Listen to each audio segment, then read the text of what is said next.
ਕਰਤਾ ਪੁਰਖ ਨਿਰਭਉ ਨਿਰਵੈਰ ਅਕਾਲ ਮੂਰਤ ਅਜੂਨੀ ਸੈਭੰ ਗੁਰ ਪ੍ਰਸਾਦਿ। ਸਤਿਗੁਰੂ ਨਾਨਕ ਪ੍ਰਗਟਿਆ ਮਿਟੀ ਧੁੰਦ ਜਗ ਚਾਨਣ ਹੋਆ। ਜਿਉਂ ਕਰ ਸੂਰਜ ਨਿਕਲਿਆ ਤਾਰੇ ਛਪੇ ਅੰਧੇਰ ਪਲੋਆ। ਡੰਡੋਤ ਬੰਦਨ ਅਨਕ ਬਾਰ ਸਰਬ ਕਲਾ ਸਮਰਥ। ਡੋਲਣ ਤੇ ਰਾਖੋ ਪ੍ਰਭੂ ਨਾਨਕ ਦੇ ਕਰ ਹੱਥ। ਜੁਗੋ ਜੁਗ ਅਟਲ ਹਾਜ਼ਰਾ ਹਜ਼ੂਰ ਜਹਰਾ ਜਹੂਰ ਚਬਰ ਤਖਤ ਦੇ ਮਾਲਿਕ ਸ਼ਬਦ ਗੁਰੂ ਧੰਨ ਧੰਨ ਗੁਰੂ ਗ੍ਰੰਥ ਸਾਹਿਬ ਮਹਾਰਾਜ ਜੀ ਦੀ ਪਾਵਨ ਪਵਿੱਤਰ ਹਜ਼ੂਰੀ ਵਿੱਚ ਜੁੜ ਬੈਠੇ ਗੁਰੂ ਰੂਪ ਸਾਧ ਸੰਗਤ ਜੀ, ਗੁਰ ਫਤਿਹ ਪ੍ਰਵਾਨ ਕਰਨਾ ਜੀ। ਵਾਹਿਗੁਰੂ ਜੀ ਕਾ ਖਾਲਸਾ ਵਾਹਿਗੁਰੂ ਜੀ ਕੀ ਫਤਿਹ। ਸਭ ਤੋਂ ਪਹਿਲਾਂ ਆਪ ਸਭ ਨੂੰ ਧੰਨ ਗੁਰੂ ਨਾਨਕ ਸਾਹਿਬ ਮਹਾਰਾਜ ਜੀ ਦੇ ਪ੍ਰਕਾਸ਼ ਪੁਰਬ ਦੀਆਂ ਬਹੁਤ ਬਹੁਤ ਵਧਾਈਆਂ। ਆਪ ਜੀ ਗੁਰੂ ਸਾਹਿਬ ਜੀ ਦੇ ਹਜ਼ੂਰ ਵਿੱਚ ਜੁੜ ਬੈਠ ਕੇ ਪਾਤਸ਼ਾਹ ਦਾ ਪ੍ਰਕਾਸ਼ ਪੁਰਬ ਮਨਾ ਰਹੇ। ਬਹੁਤ ਵਧੀਆ ਉਪਰਾਲਾ ਕਿ ਇਸ ਏਰੀਏ ਵਿੱਚ ਨਵਾਂ ਇਲਾਕਾ ਜੋ ਬਣਿਆ ਆਪ ਜੀ ਦਾ, ਗੁਰਦੁਆਰਾ ਸਾਹਿਬ ਨਾ ਹੋਣ ਦੇ ਬਾਵਜੂਦ ਇੱਕ ਬਹੁਤ ਵਧੀਆ ਆਪ ਜੀ ਇੱਥੇ ਉਪਰਾਲਾ ਕਰ ਰਹੇ ਹੋ। ਸੰਗਤ ਦੇ ਵਿੱਚ ਵੱਖ-ਵੱਖ ਸੁਸਾਇਟੀਆਂ ਵੱਲੋਂ ਮਿਲ ਕੇ ਇੱਥੇ ਗੁਰੂ ਸਾਹਿਬ ਜੀ ਦੇ ਦਿਹਾੜੇ ਨੂੰ ਮਨਾ ਰਹੇ ਹੋ। ਇਹ ਮੁਬਾਰਕ ਹੈ। ਭਾਈ ਗੁਰਦਾਸ ਜੀ ਕਹਿੰਦੇ ਨੇ, ਕੁਰਬਾਨੀ ਤਿੰਨਾ ਗੁਰਸਿੱਖਾਂ ਭਾਏ ਭਗਤ ਗੁਰਪੁਰਬ ਕਰਨ ਦੇ। ਭਾਈ ਸਾਹਿਬ ਕਹਿੰਦੇ ਨੇ, ਮੈਂ ਉਹਨਾਂ ਗੁਰਸਿੱਖਾਂ ਤੋਂ ਸਦਕੇ ਜਾਂਦਾ, ਮੈਂ ਕੁਰਬਾਨ ਜਾਂਦਾ ਜਿਹੜੇ ਪਿਆਰ ਦੇ ਨਾਲ ਆਪਣੇ ਗੁਰੂ ਦਾ ਪੁਰਬ ਮਨਾਉਂਦੇ ਨੇ। ਆਪ ਜੀ ਸਾਰੇ ਇਸ ਗੱਲ ਤੋਂ ਵੀ ਵਧਾਈ ਦੇ ਪਾਤਰ ਹੋ। ਜਦੋਂ ਆਪਾਂ ਧੰਨ ਗੁਰੂ ਨਾਨਕ ਸਾਹਿਬ ਮਹਾਰਾਜ ਜੀ ਦਾ ਪ੍ਰਕਾਸ਼ ਮਨਾ ਰਹੇ ਹਾਂ ਅੱਜ, ਮੇਰਾ ਸਮਾਂ ਬੜਾ ਥੋੜਾ ਜਿਹਾ ਜੀ, ਕਿਰਪਾ ਕਰਕੇ ਆਪ ਸਰੀਰਕ ਰੂਪ ਵਿੱਚ ਹਾਜ਼ਰ ਹੋ। ਹਾਜ਼ਰੀ ਥੋੜੀ ਜੀ ਮਨ ਦੀ ਵੀ ਲਗਾਓ ਤੇ ਬੱਚਿਆਂ ਨੂੰ ਕਿਰਪਾ ਕਰਕੇ ਥੋੜਾ ਜਿਹਾ ਸ਼ਾਂਤ ਰੱਖੋ। ਥੋੜਾ ਜਿਹਾ ਸਮਾਂ ਆਪਾਂ ਗੁਰੂ ਨਾਨਕ ਸਾਹਿਬ ਦੀਆਂ ਬਾਤਾਂ ਕਰਨੀਆਂ ਨੇ। ਗੁਰੂ ਨਾਨਕ ਸਾਹਿਬ ਨੇ ਜਦੋਂ ਆਪਾਂ ਪਾਤਸ਼ਾਹ ਦੇ ਜੀਵਨ ਨੂੰ ਪੜ੍ਹਦੇ ਹਾਂ, ਥੋੜੇ ਜਿਹੇ ਸਮੇਂ ਦੇ ਵਿੱਚ ਬੜੀ ਥੋੜੀ ਜਿਹੀ ਗੱਲ ਹੀ ਆਪਾਂ ਕਰ ਸਕਾਂਗੇ। ਬੜੀ ਦੂਰ ਦੂਰ ਤੱਕ ਜਾ ਕੇ ਪਾਤਸ਼ਾਹ ਨੇ ਆਮ ਲੋਕਾਈ ਨੂੰ ਪਰਮਾਤਮਾ ਦੇ ਨਾਲ ਜੁੜਨ ਦਾ ਉਪਦੇਸ਼ ਬਖਸ਼ਿਆ। ਬੜੀ ਦੂਰ ਦੂਰ ਤੱਕ ਗਏ ਨੇ ਪਾਤਸ਼ਾਹ। ਪਾਤਸ਼ਾਹ ਨੇ ਕਿਸੇ ਨੂੰ ਵੀ ਕਿਸੇ ਸਰੀਰ ਨਾਲ ਨਹੀਂ ਜੋੜਿਆ। ਮੈਂ ਬਾਰ-ਬਾਰ ਇਹ ਗੱਲ ਕਰਦਾ, ਪਾਤਸ਼ਾਹ ਨੇ ਸਾਡੇ ਤੇ ਕਿਰਪਾ ਕੀਤੀ, ਸਾਨੂੰ ਸ਼ਬਦ ਦੇ ਨਾਲ ਜੋੜਿਆ।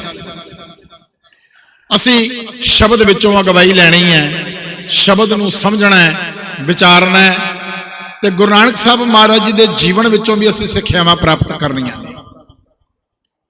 ਪਾਤਸ਼ਾਹ ਦਾ ਜੀਵਨ ਜਦੋਂ ਜਿਨ੍ਹਾਂ ਨੇ ਵੀ ਪੜ੍ਹਿਆ ਸੁਣਿਆ, ਬਚਪਨ ਤੋਂ ਹੀ ਆਪ ਇੱਕ ਵਿਲੱਖਣ ਸ਼ਖਸੀਅਤ ਦੇ ਤੌਰ ਤੇ ਉੱਭਰੇ ਨੇ। ਪਿਤਾ ਨੇ ਛੋਟੀ ਉਮਰ ਵਿੱਚ ਪੜ੍ਹਨ ਲਈ ਭੇਜਿਆ ਤੇ ਜਿਸ ਕੋਲ ਪੜ੍ਹਨ ਲਈ ਗਏ ਨੇ ਉਸ ਅਧਿਆਪਕ ਨੂੰ ਪੜ੍ਹਾ ਕੇ ਆਏ। ਤਿੰਨ ਅਧਿਆਪਕਾਂ ਦਾ ਜ਼ਿਕਰ ਮਿਲਦਾ ਆਪ ਜੀ ਦੇ ਜੀਵਨ ਵਿੱਚ, ਪਰ ਤਿੰਨੋਂ ਦੇ ਤਿੰਨੋਂ ਅਧਿਆਪਕ ਇਸ ਗੱਲ ਤੇ ਕਾਇਲ ਨੇ ਕਿ ਗੁਰੂ ਨਾਨਕ ਸਾਹਿਬ ਬੜੀ ਤੀਖਣ ਬੁੱਧੀ ਵਾਲੇ ਨੇ। ਉਹਨਾਂ ਨੇ ਹਰ ਸਵਾਲ ਦਾ ਜਵਾਬ ਦੇਣਾ ਹੈ ਤੇ ਜੇ ਉਹ ਕਿਸੇ ਕੋਲੋਂ ਸਵਾਲ ਪੁੱਛ ਲੈਂਦੇ ਨੇ ਤੇ ਜਵਾਬ ਨਹੀਂ ਹੁੰਦਾ। ਆਪਾਂ ਪਾਤਸ਼ਾਹ ਦੇ ਜੀਵਨ ਨੂੰ ਪੜ੍ਹੀਏ। ਪਾਤਸ਼ਾਹ ਦੀ ਉਮਰ ਜਦੋਂ 9-10 ਸਾਲ ਦੀ ਹੋਈ ਹੈ, ਪਰਿਵਾਰ ਨੇ ਫੈਸਲਾ ਕੀਤਾ ਪਰਿਵਾਰਕ ਰੀਤੀ ਰਿਵਾਜ ਦੇ ਅਨੁਸਾਰ, ਪਰਿਵਾਰਕ ਮਰਿਆਦਾ ਦੇ ਅਨੁਸਾਰ ਆਪ ਨੂੰ ਜਨੇਊ ਪਾਣਾ ਹੈ। ਸਨਾਤਨ ਮਤ ਦਾ ਰੀਤੀ ਰਿਵਾਜ ਹੈ, ਮਰਿਆਦਾ ਹੈ, ਜਨੇਊ ਪਾਇਆ ਜਾਂਦਾ ਹੈ। ਚਾਰ ਵੱਡੀਆਂ ਜਾਤਾਂ, ਚਾਰ ਜਾਤਾਂ ਦੇ ਵਿੱਚ ਸਮਾਜ ਨੂੰ ਵੰਡਿਆ ਗਿਆ ਹੈ, ਬ੍ਰਾਹਮਣ, ਖੱਤਰੀ, ਵੈਸ਼ ਤੇ ਸ਼ੂਦਰ।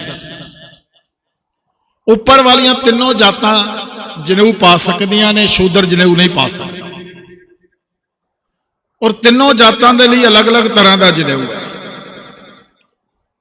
ਔਰ ਇਸਤਰੀ ਕਿਸੇ ਵੀ ਜਾਤੀ ਦੀ ਹੋਵੇ ਜਨੇਊ ਨਹੀਂ ਪਾ ਸਕਦੀ। ਹੁਣ ਜਦੋਂ ਪਾਤਸ਼ਾਹ ਨੂੰ ਜਨੇਊ ਪਾਉਣ ਦੀ ਰਸਮ ਤੈਅ ਹੋਣ ਲੱਗੀ ਹੈ, ਬੜਾ ਵੱਡਾ ਪਰਿਵਾਰ 'ਚ ਇਕੱਠ ਕੀਤਾ ਗਿਆ ਹੈ, ਤੇ ਜਦੋਂ ਪੰਡਤ ਹਰਦਿਆਲ ਜੀ ਪਾਤਸ਼ਾਹ ਨੂੰ ਜਨੇਊ ਪਾਣ ਲੱਗਦੇ ਨੇ ਤੇ ਪਾਤਸ਼ਾਹ ਪੁੱਛਦੇ ਨੇ ਜਨੇਊ ਪਾਣ ਤੋਂ ਪਹਿਲਾਂ ਕਿ ਪੰਡਤ ਜੀ ਇਹ ਕੀ ਪਾਣ ਲੱਗੇ? ਪੰਡਤ ਜੀ ਕਹਿੰਦੇ ਨੇ ਜਨੇਊ ਹੈ। ਇਹ ਮੈਨੂੰ ਕਿਉਂ ਪਾਣ ਲੱਗਿਓ? ਮੈਨੂੰ ਇਹਦਾ ਕੀ ਫਾਇਦਾ ਹੋਏਗਾ? ਆਪਾਂ ਅੱਜ ਬੱਚਿਆਂ ਨੂੰ ਕਹੀਏ ਨਾ ਕਿ ਬੇਟਾ ਪਾਠ ਕਰ ਲਓ, ਤੇ ਬੱਚੇ ਸਭ ਤੋਂ ਪਹਿਲਾਂ ਸਵਾਲ ਕਰਦੇ ਨੇ ਪਾਠ ਕਰਨ ਦਾ ਫਾਇਦਾ ਕੀ ਹੈ? ਤੇ ਜਦੋਂ ਅਸੀਂ ਇਹਦਾ ਜਵਾਬ ਨਹੀਂ ਦੇ ਪਾਉਂਦੇ ਤੇ ਬੱਚੇ ਫਿਰ ਟੁੱਟ ਜਾਂਦੇ ਨੇ। ਔਰ ਸਾਡੇ ਵਿੱਚੋਂ ਬਹੁਤੇ ਐਸੇ ਨੇ ਜਿਹੜੇ ਜਵਾਬ ਨਹੀਂ ਦੇ ਪਾਉਂਦੇ। ਹੁਣ ਗੁਰੂ ਨਾਨਕ ਸਾਹਿਬ ਨੇ ਜਦੋਂ ਇਹ ਗੱਲ ਪੁੱਛੀ ਕਿ ਪੰਡਤ ਜੀ ਦਾ ਫਾਇਦਾ ਕੀ ਹੋਏਗਾ, ਤੇ ਪੰਡਤ ਜੀ ਕਹਿੰਦੇ ਵੀ ਇਹਦਾ ਫਾਇਦਾ ਹੋਏਗਾ, ਇਹ ਲੋਕ ਪਰਲੋਕ ਵਿੱਚ ਤੁਹਾਡੀ ਰੱਖਿਆ ਕਰੇਗਾ। ਲੋਕ ਪਰਲੋਕ ਭਾਵ ਇਸ ਜਨਮ ਵਿੱਚ ਵੀ ਤੇ ਪਰਲੋਕ ਇਸ ਜਨਮ ਤੋਂ ਬਾਅਦ। ਪਾਤਸ਼ਾਹ ਕਹਿੰਦੇ ਨੇ ਪੰਡਤ ਜੀ ਮੈਂ ਤੁਹਾਡੀ ਗੱਲ ਇੱਕ ਵਾਰੀ ਮੰਨ ਲੈਣਾ ਕਿ ਇਹ ਲੋਕ ਵਿੱਚ ਮੇਰੀ ਰੱਖਿਆ ਕਰੇਗਾ, ਪਰ ਪਰਲੋਕ ਵਿੱਚ ਕਿਵੇਂ? ਜਦੋਂ ਮੌਤ ਹੁੰਦੀ ਹੈ, ਸਰੀਰ ਨੂੰ ਅਗਨ ਭੇਟ ਕਰ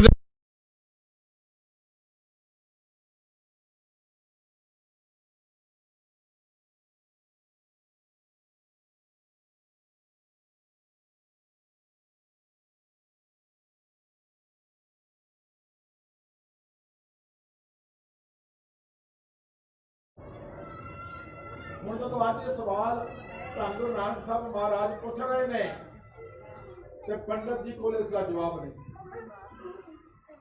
ਪੰਡਤ ਜੀ ਕੋਲ ਜਵਾਬ ਨਹੀਂ, ਕਿਉਂਕਿ ਕਿਸੇ ਨੇ ਅਜੇ ਤੱਕ ਪੁੱਛਿਆ ਹੀ ਨਹੀਂ। ਧਰਮ ਦੀ ਪਰੰਪਰਾ ਇੱਕ ਐਸੀ ਪਰੰਪਰਾ ਹੁੰਦੀ ਹੈ ਜਿਵੇਂ ਆਪਾਂ ਚਲਾਈ ਜਾਈਏ ਚੱਲੀ ਜਾਏ। ਔਰ ਗੁਰੂ ਨਾਨਕ ਸਾਹਿਬ ਮਹਾਰਾਜ ਕਹਿੰਦੇ ਪੰਡਤ ਜੀ ਮੈਨੂੰ ਐਸਾ ਜਨੇਊ ਪਾਓ ਜਿਹੜਾ ਟੁੱਟੇ ਵੀ ਨਾ, ਜਿਹੜਾ ਗਲੇ ਵੀ ਨਾ, ਜਿਹੜਾ ਸੜੇ ਵੀ ਨਾ। ਹੁਣ ਪੰਡਤ ਜੀ ਸਵਾਲ ਕਰਦੇ ਨੇ ਮਹਾਰਾਜ ਐਸਾ ਕਿਹੜਾ ਜਨੇਊ ਹੈ? ਜਨੇਊ ਤਾਂ ਬਣਨਾ ਧਾਗੇ ਤੋਂ, ਤੇ ਧਾਗਾ ਟੁੱਟ ਵੀ ਸਕਦਾ ਹੈ। ਧਾਗੇ ਨੂੰ ਪਾਣੀ 'ਚ ਪਾਈ ਰੱਖੋ, ਗਲ ਵੀ ਜਾਏਗਾ। ਧਾਗਾ ਅੱਗ ਦੇ ਕੋਲ ਜਾਏਗਾ, ਸੜ ਵੀ ਜਾਏਗਾ। ਤੇ ਪਾਤਸ਼ਾਹ ਕਹਿੰਦੇ ਨੇ ਕਿ ਪੰਡਤ ਜੀ ਇਹ ਜਨੇਊ ਹੈ ਪਾਣਾ ਮੈਨੂੰ ਵਾਲਾ ਜਨੇਊ ਪਾਓ ਜਿਹੜਾ ਗੁਣਾਂ ਦਾ ਜਨੇਊ ਹੈ। ਆਸਾ ਕੀ ਵਾਰ ਦੀ ਬਾਣੀ ਜਿਹੜੇ ਤੁਹਾਡੇ ਵਿੱਚੋਂ ਸੁਣਦੇ ਨੇ, ਰੋਜ਼ਾਨਾ ਗੁਰੂ ਨਾਨਕ ਸਾਹਿਬ ਮਹਾਰਾਜ ਦੇ ਇਸ ਸ਼ਲੋਕ ਨੂੰ ਪੜ੍ਹਦੇ ਆ। ਦਇਆ ਕਪਾਹ ਸੰਤੋਖ ਸੂਤ ਜਤ ਗੰਢੀ ਸਤ ਵਟ, ਇਹ ਜਨੇਊ ਜੀ ਕਾ ਹੈ ਤਾਂ ਪਾਂਡੇ।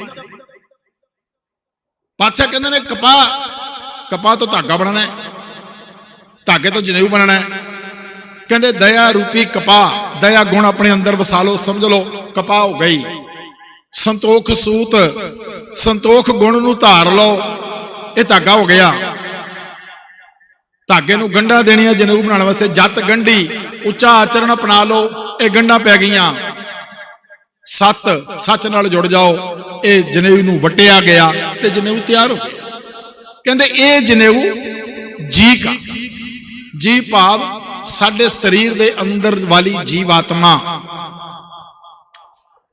ਪਾਤਸ਼ਾਹ ਕਹਿੰਦੇ ਇਹ ਵਾਲਾ ਜਨੇਊ ਜਦੋਂ ਪਾਓਗੇ ਨਾ, ਇਹ ਜਨੇਊ ਜੀਵ ਆਤਮਾ ਦੇ ਕੰਮ ਆਏਗਾ। ਤੇ ਇਥੋਂ ਜਦੋਂ ਸਰੀਰ ਨੇ ਨਹੀਂ ਜਾਣਾ ਕਿਤੇ, ਆਪਾਂ ਸਾਰੇ ਜਾਣਦੇ ਆ ਜਦੋਂ ਮੌਤ ਹੁੰਦੀ ਹੈ ਤੇ ਇਹ ਗੱਲ ਕਹੀ ਜਾਂਦੀ ਹੈ ਕਿ ਜੀਵ ਆਤਮਾ ਸਰੀਰ ਨੂੰ ਛੱਡ ਗਈ ਹੈ। ਸਰੀਰ ਉਸੇ ਤਰ੍ਹਾਂ ਦਾ ਹੀ ਹੈ, ਉਹੀ ਸਰੀਰ ਹੈ, ਉਹੀ ਸਾਰੇ ਅੰਗ ਨੇ, ਹੱਥ ਪੈਰ ਅੱਖਾਂ ਸਭ ਕੁਝ ਉਦਾਂ ਹੀ ਨੇ। ਪਰ ਜਦੋਂ ਜੀਵਾਤਮਾ ਛੱਡ ਗਈ, ਅੱਖਾਂ ਦੇਖ ਨਹੀਂ ਪਾ ਰਹੀਆਂ, ਹੱਥ ਪੈਰ ਕੁਝ ਨਹੀਂ ਕਰ ਪਾ ਰਹੇ, ਤੇ ਪਾਤਸ਼ਾਹ ਕਹਿੰਦੇ ਨੇ ਇਹ ਵਾਲਾ ਜਨੇਊ ਜਿਹੜਾ ਹੋਏਗਾ ਨਾ ਤਿਆਰ, ਇਹ ਜੀਵਾਤਮਾ ਦੇ ਲਈ ਹੈ। ਇਹ ਜਨੇਊ ਜੀ ਕਾ ਹਈ ਤਾਂ ਪਾਂਡੇ ਘੱਤ। हे ਪੰਡਤ ਜੀ, ਜੇ ਇਹ ਵਾਲਾ ਜਨੇਊ ਹੈਗਾ ਤਾਂ ਫਿਰ ਮੈਨੂੰ ਪਾ ਦੇ। ਤੇ ਇਹ ਵਾਲਾ ਜਨੇਊ ਸਾਰੇ ਹੀ ਪਾ ਸਕਦੇ, ਕਿਸੇ ਜਾਤੀ ਵਾਸਤੇ ਰੁਕਾਵਟ ਨਹੀਂ ਹੈ, ਕਿਸੇ ਇਸਤਰੀ ਵਾਸਤੇ ਵੀ ਰੁਕਾਵਟ ਨਹੀਂ ਹੈ। ਇਹ ਜਨੇਊ ਸਾਰਿਆਂ ਵਾਸਤੇ ਹੈ, ਇਹਦੇ ਵਿੱਚ ਕਿਤੇ ਕੋਈ ਭੇਦਭਾਵ ਨਹੀਂ ਹੈ। ਤੇ ਹੁਣ ਪੰਡਤ ਜੀ ਕੋਲ ਤਾਂ ਇਹ ਵਾਲਾ ਜਨੇਊ ਹੈਗਾ ਨਹੀਂ ਸੀ, ਇਸ ਕਰਕੇ ਪਾਤਸ਼ਾਹ ਨੇ ਉਹ ਵਾਲਾ ਜਨੇਊ ਨਹੀਂ ਪਾਇਆ। ਜਦੋਂ ਆਪਾਂ ਪਾਤਸ਼ਾਹ ਦੇ ਜੀਵਨ ਨੂੰ ਵਾਚੀਏ, ਕਿਉਂਕਿ ਸਮਾਂ ਬੜਾ ਥੋੜਾ ਸਾਡੇ ਕੋਲ, ਪਾਤਸ਼ਾਹ ਬਾਰ-ਬਾਰ ਇਸ ਗੱਲ ਨੂੰ ਸਮਝਾਉਂਦੇ ਨੇ ਕਿ ਅਸੀਂ ਆਪਣੇ ਜੀਵਨ ਦੇ ਅੰਦਰ ਗੁਣ ਧਾਰਨ ਕਰਨੇ ਨੇ। ਜਦੋਂ ਗੁਣ ਧਾਰਨ ਕਰਾਂਗੇ ਨਾ, ਤੇ ਜਿਹੜਾ ਜੀਵਨ ਗੁਣਾਂ ਵਾਲਾ ਹੋਏਗਾ, ਉਹ ਜੀਵਨ ਫਿਰ ਅੱਗੇ ਪ੍ਰਮਾਣ ਹੋਏਗਾ, ਉਹ ਜੀਵਨ ਪਰਮਾਤਮਾ ਦੀ ਦਰਗਾਹ ਦੇ ਵਿੱਚ ਪ੍ਰਮਾਣ ਹੋਏਗਾ। ਆਪਾਂ ਧੰਨ ਗੁਰੂ ਨਾਨਕ ਸਾਹਿਬ ਮਹਾਰਾਜ ਜੀ ਦੀ ਬਾਣੀ ਜਪਜੀ ਸਾਹਿਬ ਸਾਰੇ ਹੀ ਪੜ੍ਹਦੇ ਹਾਂ। ਉਹਦੇ ਵਿੱਚ ਪਾਤਸ਼ਾਹ ਕਹਿੰਦੇ ਨੇ, ਕਰਮੀ ਆਪੋ ਆਪਣੀ, ਕਹਿ ਨੇੜੇ ਕਹਿ ਦੂਰ। ਕਰਮਾਂ ਦੇ ਨਾਲ ਕੋਈ ਜੀਵ ਪਰਮਾਤਮਾ ਦੇ ਨੇੜੇ ਹੈ ਤੇ ਕੋਈ ਪਰਮਾਤਮਾ ਤੋਂ ਦੂਰ ਹੈ। ਤੁਸੀਂ ਕਰਮ ਕੈਸੇ ਕਰ ਰਹੇ ਹੋ? ਸਵਾਲ ਇਹ ਨਹੀਂ ਹੈ ਕਿ ਤੁਹਾਡਾ ਜਨਮ ਕਿਸ ਪਰਿਵਾਰ ਵਿੱਚ ਹੋਇਆ ਹੈ।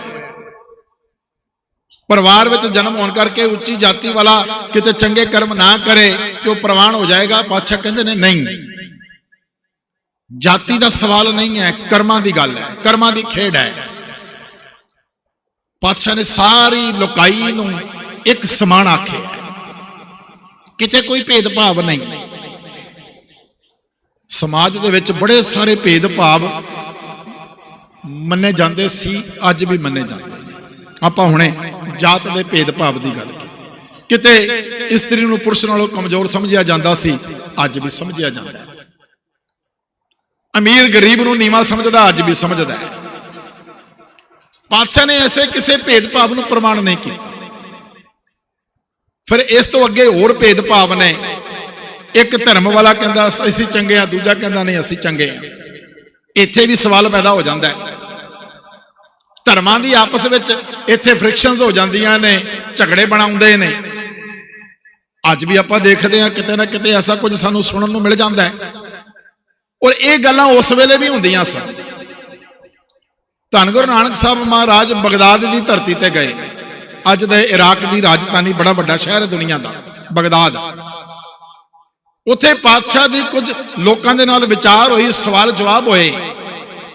ਉਹ ਪਾਤਸ਼ਾਹ ਨੂੰ ਕਹਿੰਦੇ ਨੇ, ਭਾਈ ਗੁਰਦਾਸ ਜੀ ਨੂੰ ਜਦੋਂ ਆਪਾਂ ਪੜ੍ਹਦੇ ਆ, ਪੁੱਛਣ ਫੋਲ ਕਿਤਾਬ ਨੂੰ ਹਿੰਦੂ ਵੱਡਾ ਕਿ ਮੁਸਲਮਾਨ ਹੋਈ। ਕਹਿੰਦੇ ਮਹਾਰਾਜ ਇਹ ਦੱਸੋ, ਆਪਣੀ ਕਿਤਾਬ ਨੂੰ ਖੋਲ ਕੇ ਦੱਸੋ ਬਈ ਹਿੰਦੂ ਚੰਗਾ ਹੈ ਜਾਂ ਮੁਸਲਮਾਨ ਚੰਗਾ ਹੈ।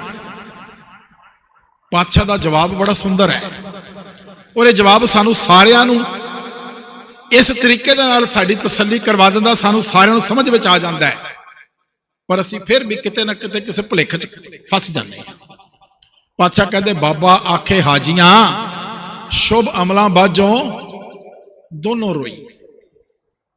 ਜਿਹਦੇ ਕਰਮ ਚੰਗੇ ਨਹੀਂ ਨੇ, ਜਿਹਨੇ ਆਪਣਾ ਪ੍ਰੈਕਟੀਕਲੀ ਜੀਵਨ, ਅਮਲੀ ਜੀਵਨ ਚੰਗਾ ਨਹੀਂ ਬਣਾਇਆ, ਜਿਹਨੇ ਕਰਮ ਚੰਗੇ ਨਹੀਂ ਕੀਤੇ, ਸ਼ੁਭ ਕਰਮ ਨਹੀਂ ਕੀਤੇ, ਉਹ ਭਾਵੇਂ ਹਿੰਦੂ ਹੈ, ਭਾਵੇਂ ਮੁਸਲਮਾਨ ਹੈ, ਤੇ ਭਾਵੇਂ ਅੱਜ ਦਾ ਗੁਰੂ ਨਾਨਕ ਦਾ ਕਵਾਣ ਵਾਲਾ ਸਿੱਖ ਹੈ। ਜੇ ਉਹਦੇ ਕਰਮ ਚੰਗੇ ਨਹੀਂ ਨੇ ਤੇ ਪਾਤਸ਼ਾਹ ਉਹਨੂੰ ਚੰਗਾ ਨਹੀਂ ਮੰਨਦੇ। ਪਾਤਸ਼ਾਹ ਕਿਸੇ ਭੇਸ ਨੂੰ ਚੰਗਾ ਨਹੀਂ ਮੰਨਦੇ। ਪਾਤਸ਼ਾਹ ਕਿਸੇ ਜਾਤ ਨਾਲ ਨਹੀਂ ਜੁੜੇ। ਪਾਤਸ਼ਾਹ ਕਿਸੇ ਇਲਾਕੇ ਦੀ ਗੱਲ ਨਹੀਂ ਕਰਦੇ। ਪਾਤਸ਼ਾਹ ਗੱਲ ਕਰਦੇ ਨੇ ਸਾਰੀ ਸ੍ਰਿਸ਼ਟੀ ਦੀ। ਪਾਤਸ਼ਾਹ ਕਿਸੇ ਇੱਕ ਦੀ ਗੱਲ ਨਹੀਂ ਕਰਦੇ, ਪਾਤਸ਼ਾਹ ਸਾਰਿਆਂ ਦੀ ਗੱਲ ਕਰਦੇ ਨੇ। ਤੇ ਇੱਕ ਦੀ ਗੱਲ ਉਦੋਂ ਕਰਦੇ ਨੇ ਜਦੋਂ ਪਾਤਸ਼ਾਹ ਸਭ ਨੂੰ ਕਹਿੰਦੇ ਨੇ ਕਿ ਕੇਵਲ ਇੱਕ ਦੇ ਨਾਲ ਜੁੜਨਾ ਹੈ, ਕੇਵਲ ਇੱਕ ਅਕਾਲ ਪੁਰਖ ਨਾਲ ਜੁੜਨਾ ਹੈ। ਗੁਰੂ ਗ੍ਰੰਥ ਸਾਹਿਬ ਜੀ ਦੇ ਨਾਲ ਆਪਾਂ ਜੁੜੇ ਆ। ਸਭ ਤੋਂ ਪਹਿਲੀ ਬਾਣੀ ਜਪਜੀ ਸਾਹਿਬ, ਜਪਜੀ ਸਾਹਿਬ ਤੋਂ ਵੀ ਪਹਿਲਾਂ ਮੂਲ ਮੰਤਰ, ਤੇ ਮੂਲ ਮੰਤਰ ਦੀ ਆਰੰਭਤਾ ਪਾਤਸ਼ਾਹ ਇੱਕ ਓੰਕਾਰ ਤੋਂ ਕਰਦੇ ਨੇ ਕਿ ਉਹ ਪਰਮਾਤਮਾ ਇੱਕ ਹੈ, ਤੇ ਉਹ ਪਰਮਾਤਮਾ ਸਭ ਦੇ ਵਿੱਚ ਇੱਕ ਰਸ ਵਿਆਪਕ ਹੈ, ਸਭ ਦੇ ਵਿੱਚ ਜੋਤ ਹੈ ਉਸ ਦੀ। ਸਭ ਮੈਂ ਜੋਤ, ਜੋਤ ਹੈ ਸੋਏ ਤਿਸ ਦਾ ਚਾਨਣ, ਸਭ ਮੈਂ ਚਾਨਣ। ਉਸ ਪਰਮਾਤਮਾ ਦੀ ਜੋਤ ਸਾਡੇ ਸਾਰਿਆਂ ਦੇ ਵਿੱਚ ਵਾਪਰਦੀ ਪਈ ਹੈ। ਉਸ ਜੋਤ ਦਾ ਚਾਨਣ ਸਾਨੂੰ ਸਾਰਿਆਂ ਨੂੰ ਉਦੋਂ ਪਤਾ ਲੱਗਦਾ ਹੈ, ਪਾਤਸ਼ਾਹ ਕਹਿੰਦੇ ਨੇ ਗੁਰ ਸਾਖੀ ਜੋਤ ਪ੍ਰਗਟ ਹੋਏ, ਗੁਰੂ ਦੀ ਸਿੱਖਿਆ ਦੇ ਨਾਲ। ਜਦੋਂ ਗੁਰੂ ਦੀ ਸਿੱਖਿਆ ਸਾਡੇ ਹਿਰਦੇ ਵਿੱਚ ਵਸ ਜਾਏਗੀ, ਜਦੋਂ ਗੁਰੂ ਦੀ ਸਿੱਖਿਆ ਨਾਲ ਅਸੀਂ ਸਾਂਝ ਪਾ ਲਵਾਂਗੇ, ਤੇ ਫਿਰ ਸਾਨੂੰ ਇਹ ਜੋਤ ਪ੍ਰਗਟ ਹੋ ਜਾਏਗੀ, ਸਾਨੂੰ ਗੁਰੂ ਦੀ ਸਿੱਖਿਆ ਦੀ ਸਮਝ ਆ ਜਾਏਗੀ। ਤੇ ਅੱਜ ਆਪਾਂ ਪਾਤਸ਼ਾਹ ਦਾ ਪ੍ਰਕਾਸ਼ ਪੁਰਬ ਮਨਾਉਣ ਆਏ ਹਾਂ। ਪ੍ਰਕਾਸ਼ ਪੁਰਬ ਮਨਾਉਣ ਦਾ ਆਖਰੀ ਅਰਥ ਇਹੀ ਹੈ। ਜਦੋਂ ਆਪਾਂ ਪ੍ਰਕਾਸ਼ ਸ਼ਬਦ ਦੀ ਗੱਲ ਕਰੀਏ, ਪ੍ਰਕਾਸ਼ ਦਾ ਮਤਲਬ ਹੁੰਦਾ ਹੈ ਰੋਸ਼ਨੀ, ਚਾਨਣ, ਗਿਆਨ। ਹਨੇਰਾ ਅਗਿਆਨਤਾ, ਅਗਿਆਨਤਾ ਵਾਲੇ ਹਨੇਰੇ ਨੂੰ ਖਤਮ ਕਰਕੇ ਗਿਆਨ ਵਾਲਾ ਚਾਨਣ ਆਪਣੇ ਅੰਦਰ ਪ੍ਰਗਟ ਕਰਨਾ ਹੈ। ਗਿਆਨ ਕਰਨਾ ਆਪਣੇ ਅੰਦਰ, ਰੋਸ਼ਨੀ ਕਰਨੀ ਹੈ, ਉਸ ਪਰਮਾਤਮਾ ਦੇ ਗਿਆਨ ਦੀ ਰੋਸ਼ਨੀ ਕਰਨੀ ਹੈ। ਤੇ ਗੁਰੂ ਸਾਹਿਬ ਨੇ ਦੂਰ ਦੂਰ ਤੱਕ ਉਦਾਸੀਆਂ ਤੇ ਜਾ ਕੇ ਇਸੇ ਗਿਆਨ ਦਾ ਪ੍ਰਕਾਸ਼ ਕੀਤਾ, ਗਿਆਨ ਨੂੰ ਵੰਡਿਆ ਲੋਕਾਂ ਵਿੱਚ। ਜਿੱਥੇ ਵੀ ਗਏ ਨੇ ਉੱਥੇ ਇਹੀ ਸੋਝੀ ਬਖਸ਼ੀ ਹੈ ਕਿ ਭਾਈ ਪਰਮਾਤਮਾ ਦੇ ਨਾਲ ਸਾਂਝ ਪਾਣੀ ਹੈ, ਪਰਮਾਤਮਾ ਦੇ ਗੁਣ ਆਪਣੇ ਹਿਰਦੇ ਵਿੱਚ ਵਸਾਉਣੇ ਨੇ। ਤੇ ਜਦੋਂ ਪਰਮਾਤਮਾ ਦੇ ਗੁਣ ਹਿਰਦੇ ਵਿੱਚ ਵਸ ਜਾਣਗੇ ਨਾ, ਪਾਤਸ਼ਾਹ ਕਹਿੰਦੇ ਨੇ ਫਿਰ ਉਹ ਪਰਮਾਤਮਾ ਦਾ ਜਿਹੜਾ ਚਾਨਣ ਹੈ, ਪਰਮਾਤਮਾ ਦੀ ਜਿਹੜੀ ਜੋਤ ਹੈ, ਉਹ ਫਿਰ ਤੁਹਾਡੀ ਅਗਵਾਈ ਕਰੇਗੀ। ਉਹ ਤੁਹਾਨੂੰ ਇਸ ਤਰੀਕੇ ਦੀ ਸੋਝੀ ਤੁਹਾਨੂੰ ਮਿਲ ਜਾਏਗੀ, ਤੁਸੀਂ ਪਰਮਾਤਮਾ ਦੇ ਨਾਲ ਸਾਂਝ ਪਾ ਲਓਗੇ, ਜੁੜ ਜਾਓਗੇ। ਤੇ ਇਹੀ ਸਾਡੀ ਜ਼ਿੰਦਗੀ ਦਾ ਮਨੋਰਥ ਹੈ। ਇਹ ਜਿਹੜਾ ਸਾਨੂੰ ਮਨੁੱਖਾ ਜਨਮ ਪ੍ਰਾਪਤ ਹੋਇਆ ਹੈ, ਇਹ ਮਨੁੱਖਾ ਜਨਮ ਕਿਸ ਵਾਸਤੇ ਪ੍ਰਾਪਤ ਹੋਇਆ ਹੈ? 300 ਤੋਂ ਵੱਧ ਦਿਨਾਂ ਦਾ ਇੱਕ ਸਾਲ ਹੁੰਦਾ ਹੈ। ਇਹਦੀ ਆਪਾਂ ਜਦੋਂ ਸਮੇਂ ਦੀ ਵੰਡ ਕਰਦੇ ਹਾਂ ਤੇ ਆਪਾਂ ਕਹਿੰਦੇ ਕੋਈ ਇੰਨੇ ਸਾਲ ਜੀ ਗਿਆ, ਕੋਈ ਇੰਨੇ ਸਾਲ ਜੀ ਗਿਆ। ਤੇ ਇਹ ਸਾਲਾਂ ਦੇ ਸਾਲ ਬੀਤਦੇ ਜਾਣਗੇ, ਪਰ ਜੇ ਸੋਝੀ ਨਹੀਂ ਆਈ ਵੀ ਇਹ ਕਿਸ ਵਾਸਤੇ ਮਿਲਿਆ ਮਨੁੱਖਾ ਜਨਮ, ਤੇ ਫਿਰ ਗੱਲ ਨਹੀਂ ਬਣਦੀ। ਮਨੁੱਖਾ ਜਨਮ ਕੇਵਲ ਇਹੀ ਜਨਮ ਹੈ ਜਿਸ ਜਨਮ ਦੇ ਵਿੱਚ ਅਸੀਂ ਪਰਮਾਤਮਾ ਨਾਲ ਸਾਂਝ ਪਾ ਸਕਦੇ। ਬਾਕੀ ਜਿੰਨੀਆਂ ਜੂਨਾਂ ਨੇ, 84 ਲੱਖ ਜੂਨਾਂ ਮੰਨੀਆਂ ਜਾਂਦੀਆਂ ਨੇ, ਕਿਸੇ ਵੀ ਜਨਮ ਦੇ ਵਿੱਚ ਕੋਈ ਜੀਵ ਪਰਮਾਤਮਾ ਦੇ ਨਾਮ ਨੂੰ ਨਹੀਂ ਜਪ ਸਕਦਾ। ਕੇਵਲ ਤੇ ਕੇਵਲ ਮਨੁੱਖ ਹੀ ਨਾਮ ਨੂੰ ਜਪ ਸਕਦਾ। ਤੇ ਜਿਹੜਾ ਨਾਮ ਨੂੰ ਜਪੇਗਾ ਉਹਦਾ ਇਹ ਆਵਣ ਜਾਣ, ਜਨਮ ਮਰਨ ਦਾ ਜਿਹੜਾ ਚੱਕਰ ਹੈ ਉਹ ਖਤਮ ਹੋ ਜਾਏਗਾ। ਫਿਰ ਉਹਨੂੰ ਦੁਬਾਰਾ ਕਿਸੇ ਹੋਰ ਜਨਮ ਵਿੱਚ ਆਉਣ ਦੀ ਲੋੜ ਨਹੀਂ ਪਏਗੀ। ਇਸ ਜਨਮ ਮਰਨ ਦੇ ਚੱਕਰ ਤੋਂ ਮੁਕਤ ਹੋਣ ਦਾ ਇੱਕ ਮੌਕਾ ਹੈ। ਤੇ ਇਹਦੇ ਵਾਸਤੇ ਪਾਤਸ਼ਾਹ ਸਾਨੂੰ ਸੋਝੀ ਬਖਸ਼ਦੇ ਨੇ।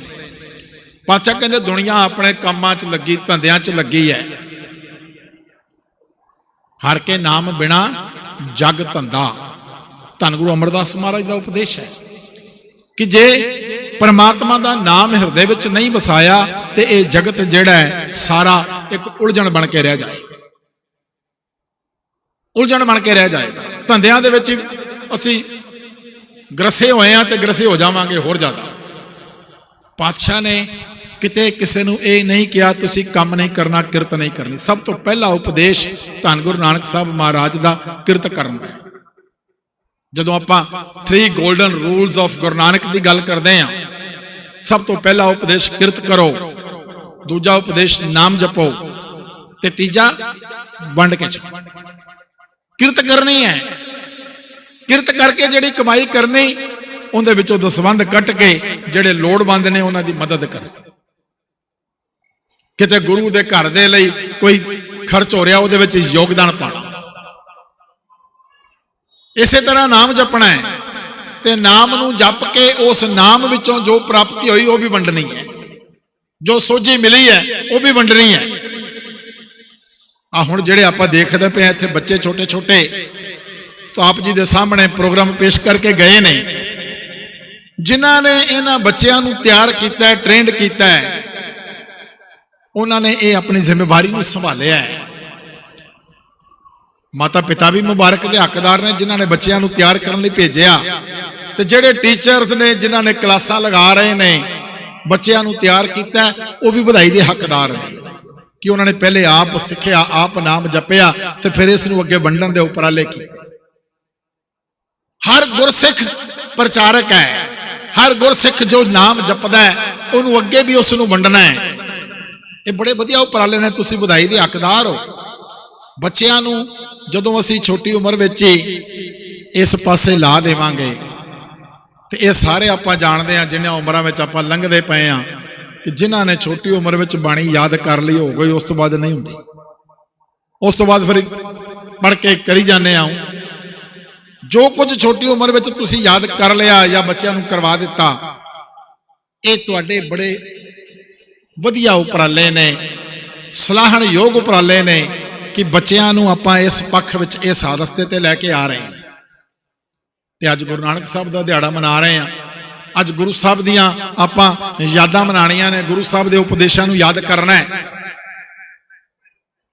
ਗੁਰੂ ਨਾਨਕ ਸਾਹਿਬ ਆਪਾਂ ਹੁਣੇ ਜ਼ਿਕਰ ਕਰ ਰਹੇ, ਬੜੀ ਦੂਰ ਦੂਰ ਤੱਕ ਗਏ ਨੇ, ਔਰ ਵਿਸ਼ੇਸ਼ ਤੌਰ ਤੇ ਧਾਰਮਿਕ ਸਥਾਨਾਂ ਤੇ। ਇਸਲਾਮ ਦਾ ਸਭ ਤੋਂ ਵੱਡਾ ਕੇਂਦਰ ਮੱਕਾ ਅੱਜ ਸਾਊਦੀ ਅਰਬ ਦੇ ਵਿੱਚ ਹੈ। ਪਾਤਸ਼ਾਹ ਮੱਕੇ ਵੀ ਪਹੁੰਚੇ। ਆਮ ਤੌਰ ਤੇ ਦੁਨੀਆ ਵਿੱਚ ਇਹ ਗੱਲ ਸਮਝੀ ਜਾਂਦੀ, ਸੁਣੀ ਜਾਂਦੀ ਹੈ ਕਿ ਮੱਕੇ ਵਿੱਚ ਕੋਈ ਗੈਰ ਮੁਸਲਿਮ ਨਹੀਂ ਜਾ ਸਕਦਾ। ਪਾਤਸ਼ਾਹ ਪਹੁੰਚੇ ਨੇ। ਹੁਣ ਕਿਉਂ ਗਏ ਨੇ ਪਾਤਸ਼ਾਹ ਉੱਥੇ? ਜਦੋਂ ਆਪਾਂ ਇਸਲਾਮ ਵਾਲਿਆਂ ਦੀ ਗੱਲ ਕਰਦੇ ਆ, ਜਿਹੜੇ ਮੁਸਲਮਾਨ ਭੈਣਾਂ ਭਰਾ ਨੇ, ਉਹਨਾਂ ਦੇ ਧਰਮ ਦਾ ਇਹ ਸਿਧਾਂਤ ਹੈ, ਉਹ ਕਹਿੰਦੇ ਨੇ ਕਿ ਖੁਦਾ ਸਿਰਫ ਤੇ ਸਿਰਫ ਮੱਕੇ ਵਿੱਚ ਰਹਿੰਦਾ ਹੈ। ਭਾਵ ਇੱਕੋ ਇੱਕ ਉਹੀ ਸਥਾਨ ਹੈ ਜਿੱਥੇ ਖੁਦਾ ਵਸਦਾ ਹੈ। ਅਗਰ ਤੁਹਾਡੇ ਵਿੱਚੋਂ ਕਿਸੇ ਨੇ ਕੋਈ ਇਸ ਚੀਜ਼ ਨੂੰ ਗਹਿਰਾਈ ਨਾਲ ਸਮਝਿਆ ਹੋਵੇ, ਤੇ ਜੇ ਨਹੀਂ, ਜੇ ਸਮਝਣਾ ਚਾਹੁੰਦੇ ਹੋਵੇ ਤੇ ਇਸ ਤੇ ਅੱਗੇ ਜੇ ਵਧਣਾ, ਦੁਨੀਆ ਦੇ ਕਿਸੇ ਵੀ ਕੋਨੇ ਵਿੱਚ ਜਦੋਂ ਕੋਈ ਮਸਜਿਦ ਬਣੇਗੀ ਨਾ, ਤੇ ਉਸ ਮਸਜਿਦ ਦਾ ਦਰਵਾਜ਼ਾ ਉਸ ਪਾਸੇ ਖੁੱਲੇਗਾ ਜਿਸ ਪਾਸੇ ਮੱਕਾ ਹੈ। ਤੁਸੀਂ ਬੜੀ ਵਾਰੀ ਸੜਕਾਂ ਦੇ ਉੱਤੇ ਮੁਸਲਮਾਨ ਭਰਾਵਾਂ ਨੂੰ ਨਮਾਜ਼ ਪੜ੍ਹਦੇ ਵੇਖਿਆ ਹੋਣਾ ਹੈ। ਉਹ ਸਿਰਫ ਉਸ ਪਾਸੇ ਸੀਸ ਝੁਕਾਉਂਦੇ ਨੇ ਜਿਸ ਪਾਸੇ ਮੱਕਾ ਹੈ, ਜਿਹਨੂੰ ਆਪਾਂ ਪੱਛਮ ਕਹਿ ਦਿੰਦੇ ਆ। ਹਿੰਦੁਸਤਾਨ ਦੇ ਹਿਸਾਬ ਨਾਲ ਉਹ ਪੱਛਮ ਦਾ ਇਲਾਕਾ ਹੈ। ਤੇ ਤੁਹਾਡੇ ਵਿੱਚੋਂ ਜਿਹੜੇ ਦਸਮ ਪਾਤਸ਼ਾਹ ਦੀ ਬਾਣੀ ਪੜ੍ਹਦੇ ਨੇ, ਸਵਈਏ ਦੀ ਬਾਣੀ ਪੜ੍ਹਦੇ ਨੇ, ਉਹਦੇ ਵਿੱਚ ਵੀ ਪਾਤਸ਼ਾਹ ਨੇ ਜ਼ਿਕਰ ਕੀਤਾ ਹੈ, ਕਾਹੂ ਲਖਿਓ ਹਰ ਅਵਾਚੀ ਦਿਸ਼ਾ ਮੈਂ, ਕਾਹੂ ਪਛਾ ਕੋ ਸੀਸ ਨਵਾਏ। ਹੁਣ ਜਿਹੜੇ ਸਨਾਤਨ ਮਤ ਵਾਲੇ ਵੀਰ ਨੇ, ਭੈਣਾਂ ਨੇ, ਉਹਨਾਂ ਦਾ ਸਿਧਾਂਤ ਹੈ ਕਿ ਪਰਮਾਤਮਾ ਦੱਖਣ 'ਚ ਵਸਦਾ, ਅਵਾਚੀ ਦਿਸ਼ਾ। ਪਾਤਸ਼ਾਹ ਕਹਿੰਦੇ ਕਿਸੇ ਨੇ ਮੰਨ ਲਿਆ ਕਿ ਉਹ ਪਰਮਾਤਮਾ ਦੱਖਣ 'ਚ ਵਸਦਾ ਹੈ ਤੇ ਕੋਈ ਪੱਛਮ 'ਚ ਸੀਸ ਨਿਵਾ ਰਿਹਾ, ਆਪਣੀ ਆਪਣੀ ਧਾਰਨਾ ਹੈ। ਪਰ ਜਦੋਂ ਆਪਾਂ ਗੁਰਮਤਿ ਦੀ ਗੱਲ ਕਰੀਏ ਤੇ ਗੁਰੂ ਨਾਨਕ ਸਾਹਿਬ ਕਹਿੰਦੇ ਨੇ ਪਰਮਾਤਮਾ ਸਭ ਜਗ੍ਹਾ ਵਸਦਾ ਹੈ, ਸਭ ਦੇ ਹਿਰਦੇ ਵਿੱਚ ਵਸਦਾ ਹੈ। ਇਸ ਮਿੱਟੀ ਦੇ ਇੱਕ ਇੱਕ ਕਿਣਕੇ ਵਿੱਚ ਪਰਮਾਤਮਾ ਵਸਦਾ ਹੈ, ਹਰ ਜਗ੍ਹਾ ਪਰਮਾਤਮਾ ਵਸਦਾ ਹੈ। ਪਰਮਾਤਮਾ ਮੱਕੇ ਵਿੱਚ ਸਿਰਫ ਇਸ ਭੁਲੇਖੇ ਨੂੰ ਦੂਰ ਕਰਨ ਗਏ ਸੀ। ਹੁਣ ਪਾਤਸ਼ਾਹ ਉੱਥੇ ਗਏ ਤੇ ਮੱਕੇ ਵਾਲੇ ਪਾਸੇ ਜਿਹੜਾ ਬੜਾ ਮੁਬਾਰਕ ਸਥਾਨ ਹੈ, ਹੁਣ ਉਹਨਾਂ ਨੂੰ ਸਮਝਾਉਣ ਦੇ ਲਈ ਕਿਤੇ ਕੋਈ ਬੇਅਦਬੀ ਦੀ ਕਾਰਨ ਨਹੀਂ, ਉਹ ਮੱਕੇ ਵਾਲੇ ਪਾਸੇ ਪੈਰ ਕਰਕੇ ਲੇਟ ਗਏ। ਤੇ ਜਦੋਂ ਪੈਰ ਕਰਕੇ ਲੇਟੇ ਤੇ ਉੱਥੇ ਜਿਹੜੇ ਉੱਥੋਂ ਦੇ ਸੇਵਾਦਾਰ ਨੇ, ਬੜਾ ਗੁੱਸਾ ਆਇਆ, ਉਹਨੇ ਪਾਤਸ਼ਾਹ ਨੂੰ ਲੱਤ ਵੀ ਮਾਰੀ ਤੇ ਕਹਿੰਦਾ ਵੀ ਤੈਨੂੰ ਪਤਾ ਨਹੀਂ ਤੂੰ ਖੁਦਾ ਦੇ ਘਰ ਵਾਲੇ ਪਾਸੇ ਪੈਰ ਕਰਕੇ ਲੇਟੇ ਹੈ? ਤੇ ਪਾਤਸ਼ਾਹ ਨੇ ਕੋਈ ਗੁੱਸਾ ਨਹੀਂ ਕੀਤਾ, ਮੁਸਕਰਾ ਕੇ ਇੱਕੋ ਗੱਲ ਕਹਿ ਦਿੱਤੀ, ਭਾਈ ਜਿੱਧਰ ਖੁਦਾ ਦਾ ਘਰ ਨਹੀਂ, ਮੇਰੀਆਂ ਲੱਤਾਂ ਉਧਰ ਕਰ ਦੇ। ਇਹ ਗੱਲ ਤੇਰਾ ਬਾਰੀਕੀ ਨਾਲ ਸਮਝਣ ਵਾਲੀ ਹੈ। ਜਿੱਧਰ ਖੁਦਾ ਦਾ ਘਰ ਨਹੀਂ, ਮੇਰੀਆਂ ਲੱਤਾਂ ਉਧਰ ਕਰ ਦੇ। ਉਹਨੇ ਪਾਤਸ਼ਾਹ ਦੀਆਂ ਲੱਕਾਂ ਨੂੰ ਚੁੱਕਿਆ ਤੇ ਘੜੀਸ ਕੇ ਦੂਸਰੇ ਪਾਸੇ ਕਰ ਦਿੱਤਾ। ਹੁਣ ਕੀ ਵੇਖਦਾ ਪਿਆ? ਮੱਕਾ ਉਹਨੂੰ ਉਧਰ ਨਜ਼ਰ ਆ ਰਿਹਾ ਹੈ। ਤੀਜੇ ਪਾਸੇ ਕੀਤਾ, ਮੱਕਾ ਉੱਥੇ ਨਜ਼ਰ ਆ ਰਿਹਾ ਹੈ। ਚੌਥੇ ਪਾਸੇ ਕੀਤਾ, ਮੱਕਾ ਉੱਥੇ ਨਜ਼ਰ ਆ ਰਿਹਾ ਹੈ। ਤੇ ਫਿਰ ਪਾਤਸ਼ਾਹ ਨੇ ਉਹਨਾਂ ਨੂੰ, ਉਹ ਬੈਠੇ ਆਏ, ਪਾਤਸ਼ਾਹ ਨਾਲ ਵਿਚਾਰਾਂ ਹੋਈਆਂ। ਪਾਤਸ਼ਾਹ ਨੇ ਉਹਨਾਂ ਨੂੰ ਸਮਝਾਇਆ ਕਿ ਭਾਈ ਖੁਦਾ ਸਾਰੇ ਪਾਸੇ ਹੀ ਵਸਦਾ ਹੈ। ਇਹਨੂੰ ਕਿਸੇ ਇੱਕ ਪਾਸੇ ਜੋਗਾ ਨਾ ਸਮਝ ਲਓ। ਉਹ ਪਰਮਾਤਮਾ ਸਭ ਪਾਸੇ ਵਸਦਾ ਹੈ, ਸਭ ਦੇ ਦਿਲਾਂ ਵਿੱਚ ਵਸਦਾ ਹੈ। ਤੇ ਜਿਸ ਦਿਨ ਇਹ ਗੱਲ ਸਮਝ ਵਿੱਚ ਆ ਗਈ ਕਿ ਉਹ ਪਰਮਾਤਮਾ ਸਾਰੇ ਪਾਸੇ ਵਸਦਾ ਹੈ, ਜਦੋਂ ਇੱਕ ਓੰਕਾਰ ਨੂੰ ਸਮਝ ਲਿਆ ਕਿ ਉਹ ਪਰਮਾਤਮਾ ਇੱਕ ਹੈ, ਪਰ ਉਹ ਪਰਮਾਤਮਾ ਸਭ ਦੇ ਵਿੱਚ ਸਰਵ ਵਿਆਪਕ ਵੀ ਹੈ, ਜਦੋਂ ਇਹ ਗੱਲ ਸਮਝ ਵਿੱਚ ਆ ਗਈ ਤਾਂ ਸ਼ਾਇਦ ਸਾਡੇ ਬੜੇ ਸਾਰੇ ਭੁਲੇਖੇ ਦੂਰ ਹੋ ਜਾਣਗੇ। ਜਦੋਂ ਕਿਸੇ ਦੂਸਰੇ ਦੇ ਵਿੱਚ ਵਸਦਾ ਰੱਬ ਨਜ਼ਰ ਆ ਗਿਆ ਨਾ, ਜਿਵੇਂ ਭਾਈ ਕਨਈਆ ਜੀ ਨੂੰ ਨਜ਼ਰ ਆਏ ਸੀ। ਭਾਈ ਕਨਈਆ ਜੀ ਨੂੰ ਜ਼ਿੰਮੇਵਾਰੀ ਲੱਗੀ ਹੈ ਕਿ ਆਪਣੇ ਗੁਰਸਿੱਖਾਂ ਨੂੰ ਜਲ ਛਕਾਣਾ ਮੈਦਾਨੇ ਜੰਗ ਵਿੱਚ, ਪਰ ਭਾਈ ਕਨਈਆ ਜੀ ਨੂੰ ਸਭ ਨੂੰ ਛਕਾਈ ਜਾਂਦੇ ਨੇ। ਤੇ ਸ਼ਿਕਾਇਤ ਜਾਂਦੀ ਹੈ ਪਾਤਸ਼ਾਹ ਕੋਲ ਕਿ ਮਹਾਰਾਜ ਭਾਈ ਕਨਈਆ ਤਾਂ ਦੁਸ਼ਮਣਾਂ ਨੂੰ ਜਲ ਛਕਾਈ ਜਾਂਦਾ ਹੈ। ਤੇ ਜਦੋਂ ਭਾਈ ਕਨਈਆ ਜੀ ਨੂੰ ਬੁਲਾਉਂਦੇ ਨੇ ਪਾਤਸ਼ਾਹ, ਤੇ ਭਾਈ ਕਨਈਆ ਜੀ ਕਹਿੰਦੇ ਨੇ ਮਹਾਰਾਜ ਮੈਨੂੰ ਤਾਂ ਕੋਈ ਦੁਸ਼ਮਣ ਨਜ਼ਰ ਨਹੀਂ ਆਉਂਦਾ, ਮੈਨੂੰ ਤਾਂ ਸਾਰਿਆਂ ਵਿੱਚ ਤੁਸੀਂ ਆਪ ਹੀ ਨਜ਼ਰ ਆ ਰਹੇ ਹੋ।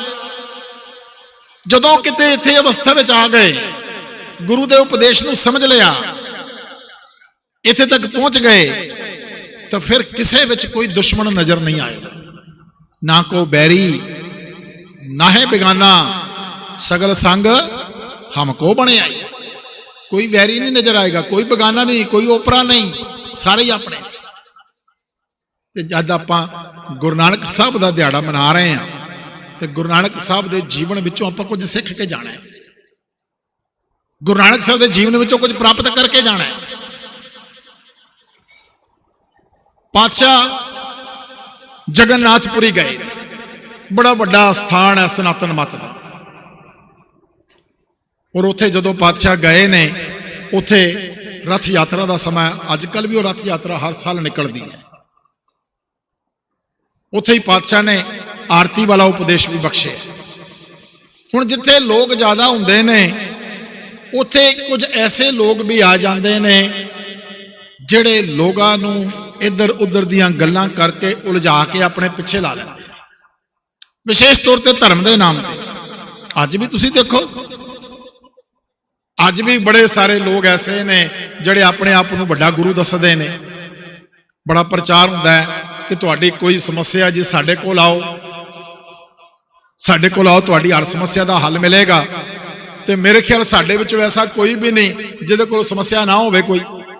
ਅੱਜ ਸਾਰੇ ਕਿਤੇ ਨਾ ਕਿਤੇ ਕਿਸੇ ਕਿਸੇ ਪਰੇਸ਼ਾਨੀ 'ਚ ਫਸੇ ਹੋਏ ਆ, ਤੇ ਲੋਕ ਉਹਨਾਂ ਦੀਆਂ ਗੱਲਾਂ ਤੇ ਭਰੋਸਾ ਕਰਕੇ ਉਹਨਾਂ ਕੋਲ ਜਾਂਦੇ ਨੇ, ਪਰ ਪ੍ਰਾਪਤੀ ਕੁਝ ਵੀ ਨਹੀਂ ਹੁੰਦੀ, ਕਿਉਂਕਿ ਉਹ ਕੇਵਲ ਗੱਲਾਂ ਨੇ। ਹੁਣ ਜਗਨਨਾਥਪੁਰੀ ਦੀ ਧਰਤੀ ਤੇ ਵੀ ਇੱਕ ਐਸਾ ਵਿਅਕਤੀ ਬੈਠਾ ਹੈ, ਲੋਕਾਂ ਨੂੰ ਆਪਣੀਆਂ ਗੱਲਾਂ ਦੇ ਵਿੱਚ ਉਲਝਾ ਰਿਹਾ ਹੈ,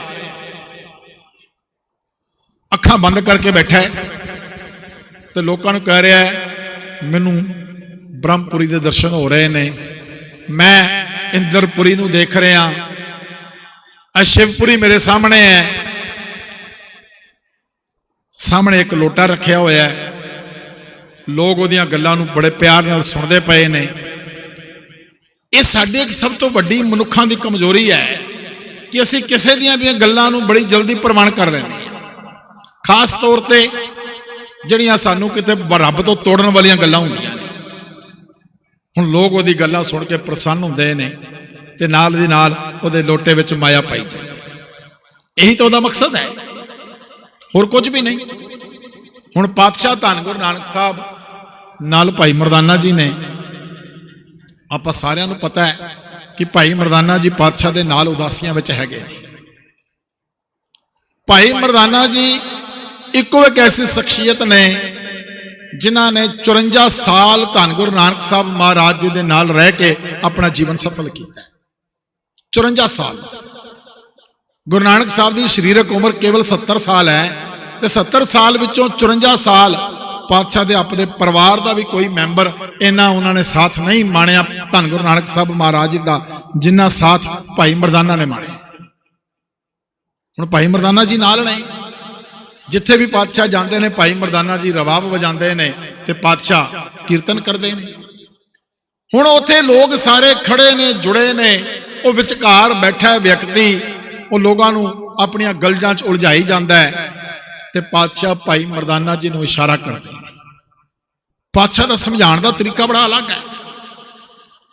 ਪਾਤਸ਼ਾਹ ਭਾਈ ਮਰਦਾਨਾ ਜੀ ਨੂੰ ਇਸ਼ਾਰਾ ਕਰਦੇ ਨੇ, ਭਾਈ ਮਰਦਾਨਾ ਜੀ ਅੱਗੇ ਵਧਦੇ ਨੇ, ਸਾਰਿਆਂ ਦੇ ਸਾਹਮਣੇ ਉਹਦੇ ਅੱਗੇ ਪਿਆ ਹੋਇਆ ਜਿਹੜਾ ਲੋਟਾ ਹੈ ਨਾ ਉਹਨੂੰ ਚੁੱਕ ਕੇ ਉਹਦੇ ਪਿੱਛੇ ਰੱਖ ਦਿੰਦੇ। ਬਸ ਇਹਨਾਂ ਕੋ ਕੰਮ ਕਰਦੇ ਨੇ ਭਾਈ ਮਰਦਾਨਾ ਜੀ। ਹੁਣ ਜਦੋਂ ਵਿੱਚੋਂ ਅੱਖਾਂ ਖੋਲ ਕੇ ਆਪਣੇ ਲੋਟੇ ਨੂੰ ਚੈੱਕ ਕਰਦਾ ਰਹਿੰਦਾ ਹੈ, ਜਦੋਂ ਹੁਣ ਅੱਖਾਂ ਖੋਲਦਾ ਤੇ ਲੋਟਾ ਨਜ਼ਰ ਨਹੀਂ ਆਉਂਦਾ। ਹੁਣ ਉਹਨੂੰ ਸਭ ਕੁਝ ਭੁੱਲ ਜਾਂਦਾ ਹੈ ਵੀ ਮੈਂ ਕਿਹੜੀ ਪੁਰੀ 'ਚ ਸੀ ਤੇ ਕਿਹੜੀ ਪੁਰੀ 'ਚ ਨਹੀਂ ਸੀ। ਉਹ ਗੁੱਸਾ ਆ ਜਾਂਦਾ ਉਹਨੂੰ ਕਿ ਮੇਰੇ ਨਾਲ ਕੌਣ ਮਜ਼ਾਕ ਕਰ ਰਿਹਾ ਹੈ, ਮੈਂ ਸਰਾਪ ਦੇ ਦੇਵਾਂਗਾ ਜਿਸ ਨੇ ਵੀ ਮੇਰੇ ਨਾਲ ਕੰਮ ਕੀਤਾ ਹੈ। ਹੁਣ ਲੋਕ ਬੜੇ ਹੈਰਾਨ ਹੋ ਰਹੇ ਨੇ ਵੀ ਪਿੱਛੇ ਪਿਆ ਲੋਟਾ ਹੈ ਤੇ ਗੁੱਸਾ ਕਰੀ ਜਾ ਰਿਹਾ ਹੈ। ਹੁਣ ਕੋਈ ਦੱਸੇ ਵੀ ਨਾ, ਇਸ ਕਰਕੇ ਗੁਰੂ ਸਾਹਿਬ ਨੇ ਸਭ ਨੂੰ ਰੋਕ ਦਿੱਤਾ ਵੀ ਤੁਸੀਂ ਇੰਤਜ਼ਾਰ ਕਰੋ। ਤੇ ਜਦੋਂ ਬੜਾ ਪਰੇਸ਼ਾਨ ਬੈਠਾ ਬੈਠਾ ਬੋਲੀ ਜਾ ਰਿਹਾ ਹੈ ਤੇ ਗੁਰੂ ਨਾਨਕ ਸਾਹਿਬ ਉਹਦੇ ਕੋਲ ਜਾਂਦੇ ਨੇ, ਕਹਿੰਦੇ ਨੇ ਭਾਈ ਪੁਰਖਾ, ਹੁਣੇ ਤਾਂ ਤੈਨੂੰ ਬ੍ਰਹਮਪੁਰੀ ਦੇ ਦਰਸ਼ਨ ਹੋ ਰਹੇ ਸੀ, ਹੁਣੇ ਤੂੰ ਸ਼ਿਵਪੁਰੀ ਨੂੰ ਦੇਖ ਰਿਹਾ ਸੀ ਤੇ ਤੇਰੇ ਪਿੱਛੇ ਪਿਆ ਲੋਟਾ ਤੈਨੂੰ ਨਜ਼ਰ ਨਹੀਂ ਆਇਆ। ਤੇਰੇ ਪਿੱਛੇ ਪਿਆ ਲੋਟਾ ਤੈਨੂੰ ਨਜ਼ਰ ਨਹੀਂ ਆਇਆ। ਤੂੰ ਲੋਕਾਂ ਨੂੰ ਕਹਿੰਦਾ ਮੈਨੂੰ ਬ੍ਰਹਮਪੁਰੀ ਨਜ਼ਰ ਆ ਰਹੀ, ਮੈਨੂੰ ਸ਼ਿਵਪੁਰੀ ਨਜ਼ਰ ਆ ਰਹੀ ਹੈ। ਅੱਜ ਵੀ ਸਾਧ ਸੰਗਤ ਜੀ ਸਾਡੇ ਨਾਲ ਐਸੇ ਮਜ਼ਾਕ ਹੁੰਦੇ ਨੇ, ਜਿਹੜੇ ਲੋਕ ਆਪਦੇ ਆਪ ਨੂੰ ਗੁਰੂ ਬਣਾ ਕੇ ਪੇਸ਼ ਕਰਦੇ ਨਾ, ਅੱਜ ਵੀ ਇਹੀ ਕੁਝ ਹੋ ਰਿਹਾ। ਇਸ ਦਾ ਜ਼ਿਕਰ ਪਾਤਸ਼ਾਹ ਨੇ ਬਾਣੀ ਵਿੱਚ ਵੀ ਕੀਤਾ ਹੈ। ਪਾਤਸ਼ਾਹ ਕਹਿੰਦੇ ਆਂਟ ਸੇਤੀ ਨਾਕ ਪਕੜੇ, ਸੂਝਤੇ ਤਿੰਨ ਲੋ, ਮਗਰ ਪਾਛੇ ਕੱਛ ਨਾ ਸੂਝੇ ਇਹ ਪਦਮ ਅਲੋ। ਵੀ ਅੱਖ ਦੇ ਨਾਲ ਐ ਨੱਕ ਨੂੰ ਕਰ ਲੈਣਾ, ਬੰਦ ਕਰ ਲੈਣਾ, ਇਦਾਂ ਦੀਆਂ ਕੰਮ ਕਰੀ ਜਾਣੇ ਤੇ ਲੋਕਾਂ ਨੂੰ ਕਹਿਣਾ ਵੀ ਮੈਨੂੰ ਤਿੰਨ ਲੋਕ ਨਜ਼ਰ ਆ ਰਹੇ ਨੇ, ਪਰ ਆਪਣੇ ਪਿੱਛੇ ਪਈ ਚੀਜ਼ ਉਹਨਾਂ ਨੂੰ ਨਜ਼ਰ ਨਹੀਂ ਆਉਂਦੀ। ਪਾਤਸ਼ਾਹ ਕਹਿੰਦੇ ਬੜੀ ਹੈਰਾਨਗੀ ਵਾਲੀ ਗੱਲ ਹੈ। ਅੱਜ ਗੁਰੂ ਨਾਨਕ ਸਾਹਿਬ ਦੇ ਨਾਲ ਜੁੜ ਰਹੇ ਹਾਂ, ਗੁਰੂ ਨਾਨਕ ਸਾਹਿਬ ਦੀਆਂ ਸਿੱਖਿਆਵਾਂ ਨਾਲ ਜੁੜੀਏ। ਪਾਤਸ਼ਾਹ ਬਾਰ-ਬਾਰ ਇੱਕ ਗੱਲ ਕਹਿੰਦੇ ਨੇ, ਆਪਾਂ ਹੁਣੇ ਜਨੇਊ ਦਾ ਜ਼ਿਕਰ ਕੀਤਾ ਹੈ। ਪਾਤਸ਼ਾਹ ਕਹਿੰਦੇ ਨੇ ਆਪਣੇ ਅੰਦਰ ਗੁਣ ਧਾਰਨ ਕਰੋ, ਇਹਨਾਂ ਗੁਣਾਂ ਨੇ ਤੁਹਾਡੇ ਨਾਲ ਜਾਣਾ ਹੈ। ਇਹ ਜੀਵ ਆਤਮਾ ਜਦੋਂ ਜਾਏਗੀ, ਇਹ ਗੁਣ ਜਾਣਗੇ ਤੇ ਪਰਮਾਤਮਾ ਦੀ ਦਰਗਾਹ ਦੇ ਵਿੱਚ ਤੁਹਾਡਾ ਉੱਥੇ ਛੁਟਕਾਰਾ ਹੋਏਗਾ। ਉੱਥੇ ਤੁਸੀਂ ਤਾਂ ਹੀ ਪ੍ਰਵਾਨ ਹੋਵੋਗੇ। ਹੁਣ ਜਿਸ ਨੇ ਗੁਰੂ ਸਾਹਿਬ ਦੀ ਇਸ ਗੱਲ ਨੂੰ ਸਮਝ ਲਿਆ, ਉਹਨੇ ਆਪਣਾ ਜੀਵਨ ਸਫਲ ਕਰ ਲਿਆ। ਪਾਕਿਸਤਾਨ ਦੇ ਵਿੱਚ ਇਸ ਵਕਤ ਇੱਕ ਸ਼ਹਿਰ ਹੈ, ਸ਼ਹਿਰ ਦਾ ਨਾਮ ਹੈ ਤੁਲੰਬਾ। ਪਾਤਸ਼ਾਹ ਉਸ ਵਕਤ ਤੁਲੰਬੇ ਵੀ ਗਏ। ਜਦੋਂ ਤੁਲੰਬੇ ਤੋਂ ਅੱਗੇ ਜਾਣ ਲੱਗੇ ਤੇ ਇੱਕ ਸੜਕ ਤੇ ਗਏ, ਰਸਤੇ ਦੋ ਸਨ ਤੇ ਲੋਕ ਕਹਿੰਦੇ ਨੇ ਮਹਾਰਾਜ ਇੱਧਰ ਦੀ ਨਾ ਜਾਓ, ਇੱਧਰ ਬਾਰ-ਬਾਰ ਇੱਕ ਸੱਜਣ ਰਹਿੰਦਾ ਹੈ, ਉਹਦਾ ਨਾਮ ਸੱਜਣ ਹੈ, ਪਰ ਬੜਾ ਖਤਰਨਾਕ ਬੰਦਾ ਹੈ। ਉਹ ਲੋਕਾਂ ਦੀ ਧਨ ਦੌਲਤ ਲੁੱਟ ਲੈਂਦਾ ਹੈ ਤੇ ਕਿਤੇ ਕਿਤੇ ਮਾਰ ਵੀ ਦਿੰਦਾ ਹੈ।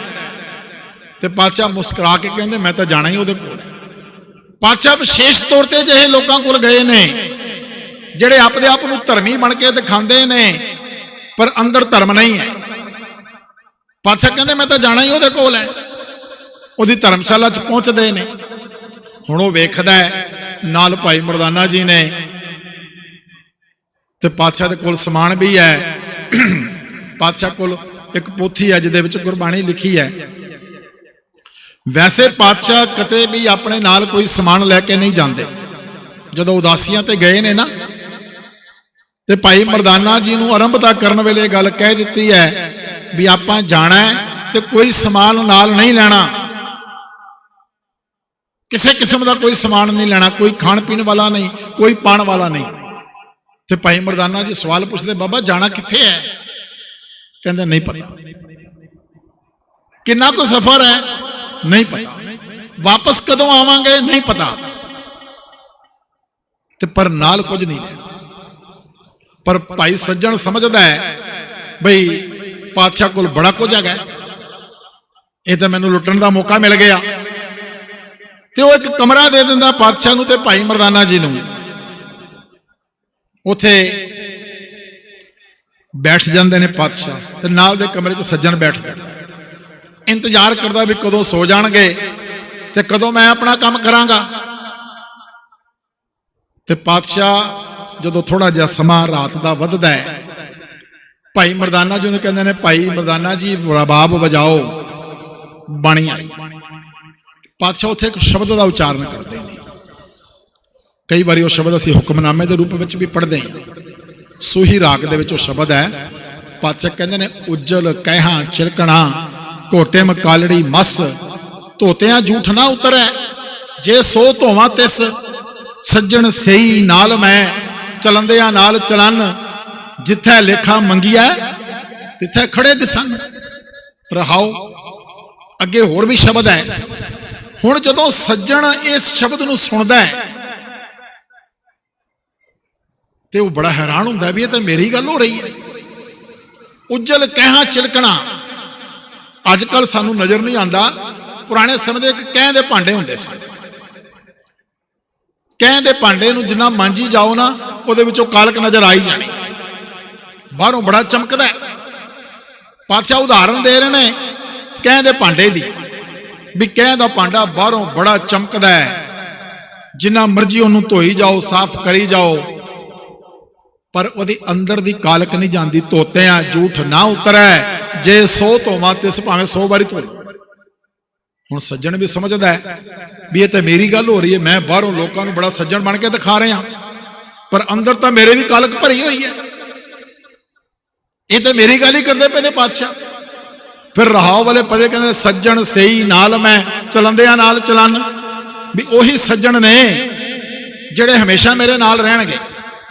ਜਿੱਥੇ ਲੇਖਾ ਮੰਗੀ ਹੈ, ਪਰਮਾਤਮਾ ਦੀ ਦਰਗਾਹ ਵਿੱਚ ਜਿੱਥੇ ਲੇਖਾ ਕੀਤਾ ਹੈ, ਸਾਡੇ ਇਸ ਜੀਵਨ ਦਾ ਲੇਖਾ ਹੋਣਾ ਹੈ, ਉੱਥੇ ਵੀ ਨਾਲ ਖੜੇ ਹੋਣ। ਜਿੱਥੇ ਲੇਖਾ ਮੰਗਿਆ ਤਿੱਥੇ ਖੜੇ ਦਸਨ। ਹੁਣ ਆਪਾਂ ਸਾਰੇ ਜਾਣਦੇ ਹਾਂ, ਆਪਾਂ ਜਨੇਊ ਵਾਲੀ ਗੱਲ ਕੀਤੀ, ਕਿਹੜਾ ਸਰੀਰ ਨਾਲ ਜਾ ਸਕਦਾ? ਕੋਈ ਵੀ ਸਰੀਰ ਨਾਲ ਨਹੀਂ ਜਾ ਸਕਦਾ। ਕੋਈ ਮਾਂ ਨਹੀਂ, ਕੋਈ ਪਿਓ ਨਹੀਂ। ਭਾਈ ਸਾਹਿਬ ਜੀ ਸਿਰ ਤੇ ਕੱਪੜਾ ਕਰ ਲਓ। ਕੋਈ ਮਾਂ ਨਹੀਂ, ਕੋਈ ਪਿਓ ਨਹੀਂ, ਕੋਈ ਭਰਾ ਨਹੀਂ, ਕੋਈ ਪਤੀ ਨਹੀਂ, ਕੋਈ ਪਤਨੀ ਨਹੀਂ, ਕੋਈ ਵੀ ਨਾਲ ਨਹੀਂ ਜਾ ਸਕਦਾ। ਤੇ ਫਿਰ ਪਾਤਸ਼ਾਹ ਤੇ ਕਹਿ ਰਹੇ ਨੇ, ਸੱਜਣ ਉਹੀ ਨੇ ਜਿਹੜੇ ਨਾਲ ਜਾਣਗੇ। ਤੇ ਉਹ ਕਿਹੜੇ ਸੱਜਣ ਨੇ? ਉਹ ਸੱਜਣ ਨੇ ਸਾਡੇ ਕੀਤੇ ਹੋਏ ਕਰਮ। ਅਸੀਂ ਜਿਹੜੇ ਆਪਣੇ ਅੰਦਰ ਗੁਣ ਵਸਾਣੇ ਨੇ, ਜਾਂ ਅਸੀਂ ਔਗਣ ਨੇ ਜਿਹੜੇ, ਉਹ ਗੁਣ ਨੇ ਜਾਂ ਔਗਣ ਨੇ ਜਿਹੜੇ ਵੀ ਸਾਡੇ ਕੀਤੇ ਕਰਮ ਨੇ, ਉਹਨਾਂ ਨੇ ਨਾਲ ਜਾਣਾ ਹੈ। ਉਹਨਾਂ ਨੇ ਪ੍ਰਮਾਤਮਾ ਦੀ ਦਰਗਾਹ ਵਿੱਚ ਸਾਡੇ ਨਾਲ ਹੋਣਾ ਹੈ। ਤੇ ਸੱਜਣ ਨੂੰ ਵੀ ਇਹ ਗੱਲ ਸਮਝ ਆ ਗਈ ਵੀ ਮੈਂ ਤਾਂ ਕਰਮ ਵੀ ਬੜੇ ਮਾੜੇ ਕੀਤੇ ਨੇ, ਜਿਨ੍ਹਾਂ ਨੇ ਮੇਰੇ ਨਾਲ ਜਾਣਾ, ਤੇ ਮੇਰਾ ਕੀ ਬਣੇਗਾ? ਤੇ ਉਹ ਸੱਜਣ ਕੇਵਲ ਇੱਕ ਸ਼ਬਦ ਸੁਣ ਕੇ ਆ ਕੇ ਪਾਤਸ਼ਾਹ ਦੇ ਚਰਨੀ ਪੈ ਗਿਆ ਕਿ ਮਹਾਰਾਜ ਬੜੀਆਂ ਗਲਤੀਆਂ ਹੋਈਆਂ ਜ਼ਿੰਦਗੀ ਦੇ ਵਿੱਚ, ਮਾਫ ਕਰ ਦਿਓ। ਪਾਤਸ਼ਾਹ ਮੁਸਕਰਾ ਕੇ ਕਹਿੰਦੇ, ਪੁਰਖਾ ਤੇਰਾ ਨਾਂ ਕੀ ਹੈ? ਕਹਿੰਦਾ ਜੀ ਮੇਰਾ ਨਾਮ ਹੈ ਸੱਜਣ। ਕਹਿੰਦੇ ਫਿਰ ਕੰਮ ਵੀ ਸੱਜਣਾ ਵਾਲੇ ਕਰ, ਸੱਜਣਾ ਵਾਲੇ ਕੰਮ ਕਰ। ਫਿਰ ਕਹਿੰਦਾ ਮਹਾਰਾਜ ਹੁਣ ਮੇਰੇ ਲਈ ਕੀ ਹੁਕਮ ਹੈ? ਪਾਤਸ਼ਾਹ ਕਹਿੰਦੇ ਜੋ ਕੁਝ ਇਹ ਸਾਰਾ ਕੁਝ ਇਕੱਠਾ ਕੀਤਾ ਹੈ ਨਾ, ਲੋਕਾਂ ਨੂੰ ਲੁੱਟ ਕੇ, ਤੇ ਇਹ ਲੋੜਵੰਦਾਂ ਵਿੱਚ ਵੰਡ ਦੇ। ਆਪਣਾ ਜੀਵਨ ਇੱਕ ਨਵੇਂ ਤਰੀਕੇ ਤੋਂ ਸ਼ੁਰੂ ਕਰ। ਤੇ ਸੱਚਮੁੱਚ ਉਹ ਸੱਜਣ ਆਪਣਾ ਜੀਵਨ ਸਫਲ ਕਰਦਾ ਹੈ ਗੁਰੂ ਸਾਹਿਬ ਦੇ ਦਿੱਤੇ ਉਪਦੇਸ਼ਾਂ ਦੇ ਅਨੁਸਾਰ। ਉਸ ਇਲਾਕੇ ਦਾ ਪਾਤਸ਼ਾਹ ਉਹਨੂੰ ਪ੍ਰਚਾਰਕ ਬਣਾ ਦਿੰਦੇ ਨੇ। ਹੁਣ ਉਹ ਸੱਜਣ ਬੜੇ ਚੰਗੇ ਕੰਮ ਕਰ ਰਹੇ ਆ, ਪਰ ਕਈ ਲੋਕਾਂ ਨੂੰ ਅਜੇ ਵੀ ਨਹੀਂ ਪਤਾ।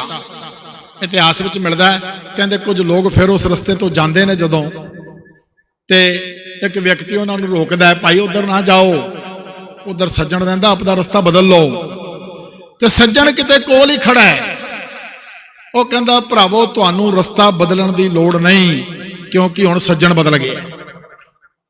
ਤੇ ਸੱਜਣ ਨੂੰ ਬਦਲਿਆ ਧੰਨ ਗੁਰੂ ਨਾਨਕ ਸਾਹਿਬ ਮਹਾਰਾਜ।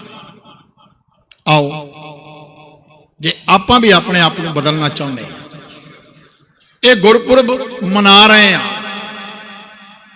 ਇੱਕ ਵਿਦਵਾਨ ਸੱਜਣ ਬੜਾ ਵਧੀਆ ਕਹਿੰਦਾ ਹੈ, ਜਿਨਕੇ ਦਿਨ ਮਨਾਤੇ ਹੋ ਉਨਕੀ ਬਾਤ ਵੀ ਮਾਨੋ।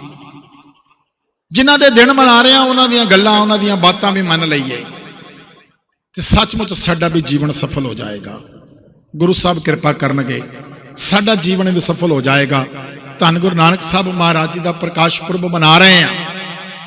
ਗੁਰੂ ਪਾਤਸ਼ਾਹ ਦੇ ਚਰਨਾਂ ਵਿੱਚ ਅਰਦਾਸ ਬੇਨਤੀ ਜੋਦੜੀ ਕਰੀਏ, ਪਾਤਸ਼ਾਹ ਸਾਡੇ ਤੇ ਵੀ ਕਿਰਪਾ ਕਰੋ, ਅਸੀਂ ਵੀ ਆਪ ਜੀ ਦੇ ਹੁਕਮ ਨੂੰ ਸਮਝ ਸਕੀਏ, ਆਪ ਜੀ ਦੇ ਉਪਦੇਸ਼ਾਂ ਨੂੰ ਆਪਣੇ ਹਿਰਦੇ ਵਿੱਚ ਵਸਾ ਸਕੀਏ। ਇਹ ਅਰਦਾਸ ਬੇਨਤੀ ਜੋਦੜੀ ਆਪਾਂ ਅੱਜ ਸਾਰੇ ਕਰੀਏ। ਸੱਚ ਜਾਣਿਓ, ਜਿਸ ਦਿਨ ਇਹ ਅਰਦਾਸ ਬੇਨਤੀ ਜੋਦੜੀ ਕਬੂਲ ਹੋ ਗਈ, ਹੋ ਜਾਣਗੇ ਸਾਡੇ ਸਾਰਿਆਂ ਦੇ ਇਹ ਲੋਕ ਸੁਖੀਏ ਪਰ ਲੋਕ ਸੁਹੇਲੇ। ਨਾਨਕ ਹਰ ਪ੍ਰਭ ਆਪੇ ਮੇਲੇ ਵਾਲੀ ਦਾਤ ਸਾਨੂੰ ਸਾਰਿਆਂ ਨੂੰ ਪ੍ਰਾਪਤ ਹੋ ਜਾਏਗੀ ਜੀ। ਇਤਨੇ ਸ਼ਬਦ ਪ੍ਰਵਾਨ ਕਰਨਾ ਜੀ। ਭੁੱਲ ਚੁੱਕ ਦੀ ਖਿਮਾ। ਕੋਟਾਨ ਕੋਟ ਸ਼ੁਕਰ ਸਤਿਗੁਰ ਸੱਚੇ ਪਾਤਸ਼ਾਹ ਧੰਨ ਧੰਨ ਗੁਰੂ ਗ੍ਰੰਥ ਸਾਹਿਬ ਮਹਾਰਾਜ ਜੀ ਦਾ, ਜਿਨ੍ਹਾਂ ਨੇ ਸਮਰੱਥਾ ਬਖਸ਼ੀ ਆਪ ਸੰਗਤਾਂ ਦੇ ਨਾਲ ਧੰਨ ਗੁਰੂ ਨਾਨਕ ਸਾਹਿਬ ਮਹਾਰਾਜ ਜੀ ਦੇ ਜੀਵਨ ਬਾਰੇ ਕੁਝ ਵਿਚਾਰਾਂ ਦੀ ਸਾਂਝ ਕਰ ਸਕਿਆ। ਵਿਸ਼ੇਸ਼ ਤੌਰ ਤੇ ਧੰਨਵਾਦ ਇਥੋਂ ਦੇ ਸਾਰੇ ਪ੍ਰਬੰਧਕ ਸੱਜਣਾਂ ਦਾ, ਬੀਬੀ ਅਰਵਿੰਦਰ ਕੌਰ ਜੀ ਦਾ, ਜਤਿੰਦਰ ਕੌਰ ਰੂਬੀ ਭੈਣ ਜੀ ਦਾ, ਜਿਨ੍ਹਾਂ ਨੇ ਇੱਥੇ ਭੇਜਿਆ। ਗੁਰੂ ਸਾਹਿਬ ਕਿਰਪਾ ਕਰਨ, ਆਉਣ ਵਾਲੇ ਸਮੇਂ ਵਿੱਚ ਤੁਸੀਂ ਇਸ ਇਲਾਕੇ ਵਿੱਚ ਵੀ ਹਮਲਾ ਮਾਰ ਕੇ ਗੁਰ ਅਸਥਾਨ ਬਣਾਓ ਤੇ ਫਿਰ ਉੱਥੇ ਬੈਠ ਕੇ ਗੁਰੂ ਦਾ ਪੁਰਬ ਮਨਾਓ, ਗੁਰੂ ਦੇ ਦਿਹਾੜੇ ਮਨਾਓ। ਗੁਰੂ ਸਾਹਿਬ ਕਿਰਪਾ ਕਰਨ, ਸਾਨੂੰ ਸਾਰਿਆਂ ਨੂੰ ਪ੍ਰਕਾਸ਼ ਪੁਰਬ ਤੇ ਅਸੀਂ ਆਏ ਹਾਂ, ਐਸੀ ਸੋਝੀ ਬਖਸ਼ਣ ਕਿ ਅਸੀਂ ਅੱਜ ਪ੍ਰਕਾਸ਼ ਪੁਰਬ ਮਨਾ ਕੇ ਜਾ ਰਹੇ ਹਾਂ ਤੇ ਆਉਣ ਵਾਲੇ ਪ੍ਰਕਾਸ਼ ਪੁਰਬ ਤੱਕ ਅਸੀਂ ਆਪਣੇ ਜੀਵਨ ਵਿੱਚ ਕੋਈ ਬਦਲਾਵ ਸਮਝ ਸਕੀਏ, ਕੋਈ ਬਦਲਾਵ ਦੇਖ ਸਕੀਏ ਤੇ ਫਿਰ ਸਾਡਾ ਇਹ ਪ੍ਰਕਾਸ਼ ਪੁਰਬ ਮਨਾਇਆ ਸਫਲ ਹੋ ਜਾਏਗਾ ਜੀ। ਇੱਕ ਵਾਰੀ ਫੇਰ ਸਭ ਨੂੰ ਬਹੁਤ ਬਹੁਤ ਵਧਾਈ। ਵਾਹਿਗੁਰੂ ਜੀ ਕਾ ਖਾਲਸਾ, ਵਾਹਿਗੁਰੂ ਜੀ ਕੀ ਫਤਿਹ।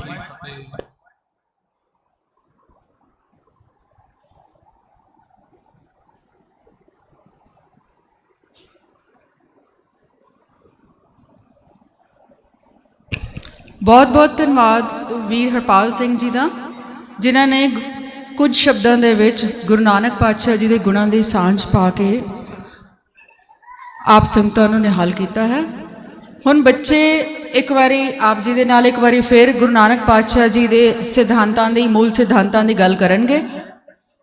ਉਹ ਇਹ ਕਹਿ ਰਹੇ ਸੀ ਕਿ ਪਹਿਲਾਂ ਸੰਗਤ ਨੇ ਸੁਣਿਆ ਨਹੀਂ ਹੈ ਤੇ ਅਸੀਂ ਸੰਗਤ ਨੂੰ ਜਾਣੂ ਕਰਾਉਣਾ ਹੈ, ਇਹ ਗੁਰੂ ਨਾਨਕ ਪਾਤਸ਼ਾਹ ਜੀ ਦੇ 3 ਸਿਧਾਂਤ ਦੱਸਣੇ ਹੈ ਤੇ ਇਸ ਕਰਕੇ ਦੁਬਾਰਾ ਬੱਚਿਆਂ ਨੂੰ ਬੁਲਾਇਆ ਗਿਆ। ਸਿਰਫ ਔਰ ਸਿਰਫ 5 ਮਿੰਟ ਦੀ ਗੱਲ ਹੈ, ਫਿਰ ਉਸ ਤੋਂ ਬਾਅਦ ਆਨੰਦ ਸਾਹਿਬ ਦਾ ਪਾਠ ਕਰਾਂਗੇ। ਹਾਂਜੀ ਬੱਚੇ ਸ਼ੁਰੂ ਕਰ ਸਕਦੇ ਨੇ।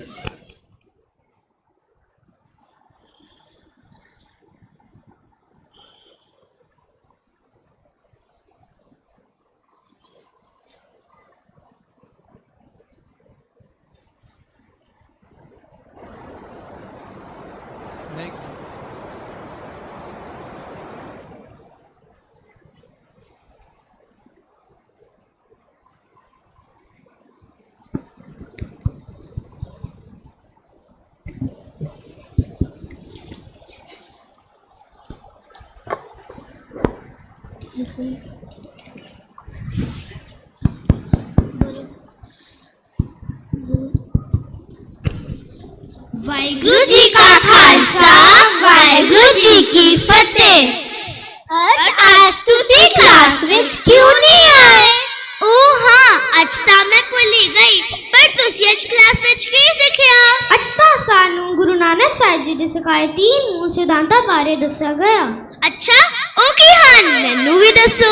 ਗੁਰੂ ਨਾਨਕ ਪਾਤਸ਼ਾਹ ਜੀ ਨੇ ਸਾਨੂੰ ਸਿੱਖੀ ਦੇ 3 ਮੂਲ ਸਿਧਾਂਤ ਦਿੱਤੇ, ਜਿਨ੍ਹਾਂ ਨੂੰ ਸਿੱਖੀ ਦੇ ਥੰਮ ਜਾਂ ਸੁਨਹਿਰੀ ਅਸੂਲ ਵੀ ਕਿਹਾ ਜਾਂਦਾ ਹੈ। ਅਤੇ ਉਹ ਨਾਮ ਜਪੋ, ਸੱਚ ਦੀ ਕਿਰਤ ਕਰੋ ਅਤੇ ਵੰਡ ਛਕੋ। ਅੱਛਾ, ਪਰ ਇਹਨਾਂ ਦਾ ਮਤਲਬ ਕੀ ਹੈ? ਨਾਮ ਜਪੋ ਦਾ ਮਤਲਬ ਹੈ ਕਿ ਸਾਨੂੰ ਰੋਜ਼ ਗੁਰਬਾਣੀ ਪੜ੍ਹਨੀ ਚਾਹੀਦੀ ਹੈ ਅਤੇ ਹਰ ਵੇਲੇ ਵਾਹਿਗੁਰੂ ਜੀ ਨੂੰ ਯਾਦ ਰੱਖਣਾ ਚਾਹੀਦਾ ਹੈ। ਪਰ ਅਸੀਂ ਹਰ ਵੇਲੇ ਵਾਹਿਗੁਰੂ ਜੀ ਨੂੰ ਕਿੱਦਾਂ ਯਾਦ ਰੱਖ ਸਕਦੇ ਹਾਂ? ਅਸੀਂ ਤਾਂ ਹੋਰ ਵੀ ਬਹੁਤ ਕੰਮ ਕਰਨੇ ਹੁੰਦੇ ਹਨ। ਤੁਹਾਨੂੰ ਪਤਾ ਹੈ ਕਿ ਜਦੋਂ ਅਸੀਂ ਗੁਰਬਾਣੀ ਪੜਾਂਗੇ, ਉਹਦੇ ਅਨੁਸਾਰ ਜੀਵਨ ਜੀਵਾਂਗੇ ਤਾਂ ਕਦੇ ਗਲਤ ਕੰਮ ਨਹੀਂ ਕਰਾਂਗੇ, ਕਿਸੇ ਦਾ ਬੁਰਾ ਨਹੀਂ ਸੋਚਾਂਗੇ, ਕਦੀ ਝੂਠ ਨਹੀਂ ਬੋਲਾਂਗੇ ਅਤੇ ਸਭ ਨਾਲ ਪਿਆਰ ਨਾਲ ਰਹਾਂਗੇ। ਅੱਛਾ, ਇਸ ਦਾ ਮਤਲਬ ਸਾਨੂੰ ਸਭ ਨਾਲ ਪਿਆਰ ਨਾਲ ਰਹਿਣਾ ਹੈ ਤੇ ਚੰਗੀ ਜੀਵਨ ਜਾਚ ਸਿੱਖਣੀ ਹੈ। ਹਾਂਜੀ, ਗੁਰੂ ਨਾਨਕ ਪਾਤਸ਼ਾਹ ਜੀ ਨੇ ਵੀ ਸਾਨੂੰ ਏਕ ਓਂਕਾਰ ਦੁਆਰਾ ਵੀ ਤਾਂ ਇਹ ਦੱਸਿਆ ਹੈ ਕਿ ਅਕਾਲ ਪੁਰਖ ਇੱਕ ਹੈ ਅਤੇ ਹਰ ਥਾਂ ਵਸਦਾ ਹੈ। ਕਿ ਤੁਹਾਨੂੰ ਜੇ ਅਸੀਂ ਹਰ ਥਾਂ ਰੱਬ ਜੀ ਨੂੰ ਵਸਦਾ ਵੇਖਾਂਗੇ, ਕੁਦਰਤ ਦੀ ਸੰਭਾਲ ਕਰਾਂਗੇ, ਸਭ ਨਾਲ ਪਿਆਰ ਕਰਾਂਗੇ ਅਤੇ ਚੰਗੇ ਚੰਗੇ ਕੰਮ ਕਰਾਂਗੇ, ਅਸੀਂ ਵੀ ਗੁਰੂ ਨਾਨਕ ਪਾਤਸ਼ਾਹ ਜੀ ਦੇ ਦੱਸੇ ਗਏ ਮਾਰਗ ਤੇ ਚੱਲ ਸਕਦੇ ਹਾਂ। ਬਿਲਕੁਲ ਠੀਕ ਕਿਹਾ ਵੀਰੇ। ਅੱਛਾ ਨੂੰ ਸੱਚ ਦੀ ਕੀਰਤ ਬਾਰੇ ਵੀ ਦੱਸਿਆ ਗਿਆ। ਸੱਚ ਦੀ ਕੀਰਤ ਉਹ ਕੀ ਹੈ? ਜਿਹੜਾ ਵੀ ਕੰਮ ਅਸੀਂ ਰੋਜ਼ ਹੀ ਕਮਾਉਣ ਦੇ ਲਈ ਕਰਦੇ ਆ ਉਹ ਸਾਡੀ ਕਿਰਤ ਹੈ। ਬਟ ਗੁਰੂ ਨਾਨਕ ਪਾਤਸ਼ਾਹ ਜੀ ਕਹਿੰਦੇ ਆ ਕਿ ਸਾਨੂੰ ਕਿਰਤ ਸੱਚ ਦੀ ਕਰਨੀ ਆ, ਜਿਹਦੇ ਵਿੱਚ ਕਿਸੇ ਦਾ ਹੱਕ ਨਾ ਮਾਰੇ ਹੋਏ, ਕਿਸੇ ਨੂੰ ਦੁਖੀ ਕਰਕੇ ਪੈਸਾ ਨਾ ਕਮਾਇਆ ਹੋਏ। ਕੀ ਤੁਹਾਨੂੰ ਪਤਾ ਕਿ ਬੱਚੇ ਵੀ ਸੱਚ ਦੀ ਕਿਰਤ ਕਰ ਸਕਦੇ ਆ? ਬੱਚੇ ਕਿਉਂ ਸੱਚ ਦੀ ਕਿਰਤ ਕਰਨਗੇ? ਉਹ ਕੰਮ ਥੋੜੀ ਨਾ ਕਰਦੇ ਆ। ਬੱਚੇ ਆਪਣਾ ਸਕੂਲ ਦਾ ਕੰਮ ਟਾਈਮ ਨਾਲ ਕਰਕੇ, ਮਿਹਨਤ ਨਾਲ ਪੜ੍ਹਾਈਆਂ ਵਿੱਚ, ਐਗਜ਼ਾਮ ਵਿੱਚ ਨਕਲ ਨਾ ਕਰਕੇ, ਨਿੱਕੇ ਨਿੱਕੇ ਕੰਮ ਵਿੱਚ ਵੱਡਿਆਂ ਦੀ ਮਦਦ ਕਰਕੇ, ਬਜ਼ੁਰਗਾਂ ਦੀ ਸੇਵਾ ਕਰਕੇ ਅਤੇ ਗੱਲ ਮੰਨ ਕੇ ਅਸੀਂ ਗੁਰੂ ਪਾਤਸ਼ਾਹ ਦੁਆਰਾ ਦੱਸੇ ਗਏ ਮਾਰਗ ਤੇ ਚੱਲ ਸਕਦੇ ਹਾਂ। ਕਿ ਸੰਗਤ ਜੀ, ਕੀ ਤੁਹਾਨੂੰ ਪਤਾ ਕਿ ਤੀਜਾ ਸਿਧਾਂਤ ਕੀ ਆ? हाँ मैं दसदी हाँ। तीजा सिद्धांत है ਲੰਗਰ ਛਕਣਾ, ਸਵਾਦੀ ਪਕੌੜੇ ਖਾਣਾ, ਖੀਰ ਖਾਣਾ ਤੇ ਗੁਲਾਬ ਜਾਮੁਨ ਤੇ ਜਲੇਬੀ ਦਾ ਮਜ਼ਾ ਲੈਣਾ। नहीं अर्श, ऐदा नहीं। गुरु साहिब जी दे दिते तीजा सिद्धांत है वंड के छकना। इसका मतलब सिर्फ लंगर ही छकना ही नहीं है। ਅਸੀਂ ਹਰ ਚੀਜ਼ ਵੰਡ ਕੇ ਛਕ ਸਕਦੇ ਹਾਂ, ਚਾਹੇ ਉਹ ਗੁਣ ਹੋ ਜਾਂ ਗਿਆਨ ਹੋ।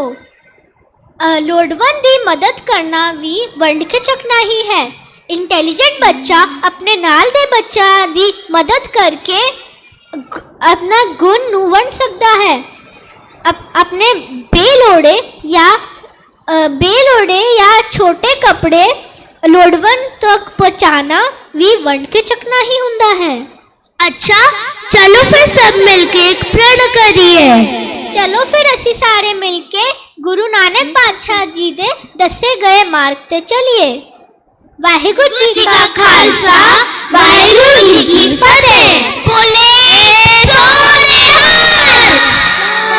श्री अकाल। ਹਾਂਜੀ, ਬਹੁਤ ਵਧੀਆ। ਆਸ ਕਰਦੇ ਹਾਂ ਆਪ ਸਾਰਿਆਂ ਨੇ ਬੱਚਿਆਂ ਦੀ ਗੱਲ ਨੂੰ ਬੜੇ ਧਿਆਨ ਨਾਲ ਸੁਣਿਆ ਹੋਵੇਗਾ ਤੇ ਜੈਕਾਰੇ ਨਾਲ ਰਿਸਪੌਂਸ ਦਈਏ। ਗੁਰਦੁਆਰਾ ਸਾਹਿਬ ਦੇ ਵਿੱਚ ਅਸੀਂ ਤਾੜੀਆਂ ਨਹੀਂ ਵਜਾਉਂਦੇ ਹਾਂ, ਆਪਾਂ ਬੋਲੇ ਸੋ ਨਿਹਾਲ ਦੇ ਜੈਕਾਰੇ ਦੇ ਨਾਲ ਬੱਚਿਆਂ ਦੀ ਹੌਸਲਾ ਅਫਜ਼ਾਈ ਕਰ ਸਕਦੇ ਹਾਂ। ਸੋ ਹਰਮਨ ਇੱਕ 4 ਲਾਈਨਾਂ ਦੀ ਕਵਿਤਾ ਆਪ ਜੀ ਦੇ ਨਾਲ ਸ਼ੇਅਰ ਕਰਨ ਜਾ ਰਿਹਾ। ਸ਼ਾਬਾਸ਼ ਬੱਚਿਓ ਤੁਸੀਂ।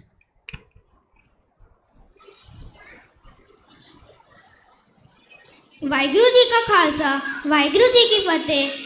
मैं हरमनजोत सिंह ਤੁਹਾਨੂੰ ਸਭੀ ਨੂੰ ਇੱਕ ਕਵਿਤਾ ਸੁਣਾਉਣ ਜਾ ਰਿਹਾ ਹਾਂ। ਸਬਦਾ ਸਾਂਝਾ ਬਾਬਾ ਨਾਨਕ ਵਿਚਰਨ ਕਾਣੇ ਆਇਆ, ਸਬਦਾ ਸਾਂਝਾ ਬਾਬਾ ਨਾਨਕ ਵਿਚਰਨ ਕਾਣੇ ਆਇਆ। ਮਾਤਾ ਪਿਤਾ ਦੀ ਅੱਖਾਂ ਦਾ ਤਾਰਾ ਪਾਏ ਮਰਦਾਨੇ ਨੂੰ ਨਾਲ ਖਲਾਇਆ। ਨਾਮ ਜਪਣ ਦਾ ਦੇਖ ਕੇ ਸੱਦਾ, ਨਾਮ ਜਪਣ ਦਾ ਦੇਖ ਕੇ ਸੱਦਾ, ਸਭ ਨੂੰ ਕਿਰਤ ਕਰਨ ਤੇ ਲਾਇਆ। ਵੰਡ ਕੇ ਖਾਓ ਸਾਰੇ ਰਲ ਮਿਲ, ਵੰਡ ਕੇ ਖਾਓ ਸਾਰੇ ਰਲ ਮਿਲ, ਮਨੁੱਖਤਾ ਦਾ ਉਪਦੇਸ਼ ਸੁਣਾਇਆ। ਵਾਹਿਗੁਰੂ ਜੀ ਕਾ ਖਾਲਸਾ, ਵਾਹਿਗੁਰੂ ਜੀ ਕੀ ਫਤਿਹ।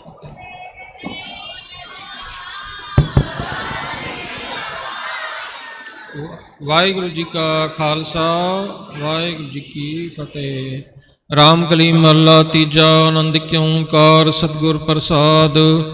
ਆਨੰਦ ਭਇਆ ਮੇਰੀ ਮਾਏ, ਸਤਿਗੁਰੂ ਮੈਂ ਪਾਇਆ। ਗੁਰਤਾ ਪਾਇਆ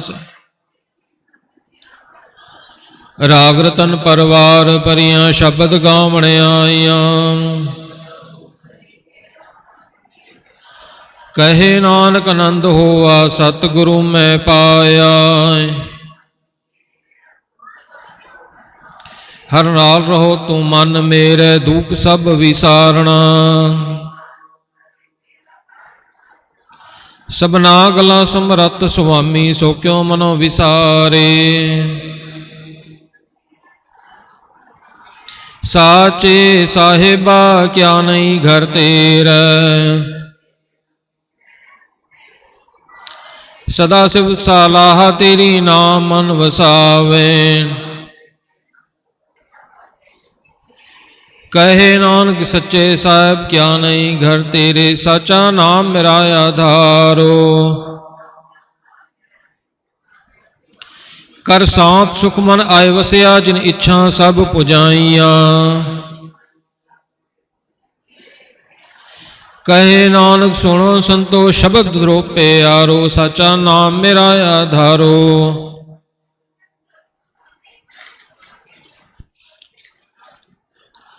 ਪੰਜ ਦੂਤ ਦੁਵਸ ਕੀਤੇ, ਕਾਲ ਕੰਟਕ ਮਾਰਿਆ। ਕਹੇ ਨਾਨਕ ਤੈ ਸੁਖ ਹੋਆ, ਤਿਤ ਘਰ ਅਨਹਦ ਵਾਜੇ। ਪਾਰ ਬ੍ਰਹਮ ਪ੍ਰਭ ਪਾਇਆ, ਉਤਰੇ ਸਗਲ ਵਿਸੂਰੇ। ਸੰਤ ਸਾਜਨ ਭਏ ਸਰਸੇ, ਪੂਰੇ ਗੁਰ ਤੇ ਜਾਣੀ। ਬਿਨਵੰਤ ਨਾਨਕ ਗੁਰ ਚਰਨ ਲਾਗੇ, ਵਾਜੇ ਅਨਹਦ ਤੂਰੇ। ਸੁਣ ਤੇ ਪੁਨੀਤ ਕਹਿ ਤੇ ਪਵਿੱਤ, ਸਤਿਗੁਰ ਰਹਾ ਭਰਪੂਰੇ। ਬਿਨਵੰਤ ਨਾਨਕ ਗੁਰ ਚਰਨ ਲਾਗੇ, ਵਾਜੇ ਅਨਹਦ ਤੂਰੇ। ਪਵਨ ਗੁਰੂ ਪਾਣੀ ਪਿਤਾ, ਮਾਤਾ ਧਰਤ ਮਹਤ। ਦਿਵਸ ਰਾਤ ਦੋਇ ਦਾਈ ਦਾਇਆ, ਖੇਲੈ ਸਗਲ ਜਗਤ। ਚੰਗਿਆਈਆਂ ਬੁਰਿਆਈਆਂ, ਵਾਚੈ ਧਰਮ ਹਦੂਰ। ਕਰਮੀ ਆਪੋ ਆਪਨਣੀ, ਕੇ ਨੇੜੇ ਕੇ ਦੂਰ। ਜਿਨੀ ਨਾਮ ਧਿਆਇਆ, ਗਏ ਮਸ਼ਕਤ ਘਾਲ। ਨਾਨਕ ਤੇ ਮੁਖ ਉਜਲੇ, ਕੀਤੀ ਛੁੱਟੀ ਨਾਲ।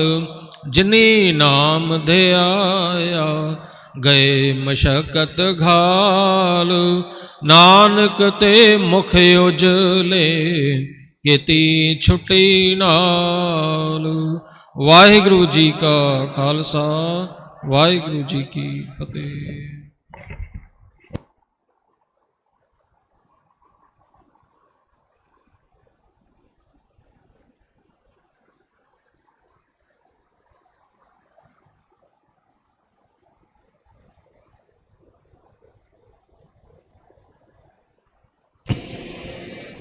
कोई न जाने तुमरा अंत, ऊंचे ते ऊंचा पम। सगल समगरी तुमरा सूतर तारी, तुम ते होए सुहागे। तुमरी गात में तो तुम ही जाने, नानक दास सदा कुर्बानी।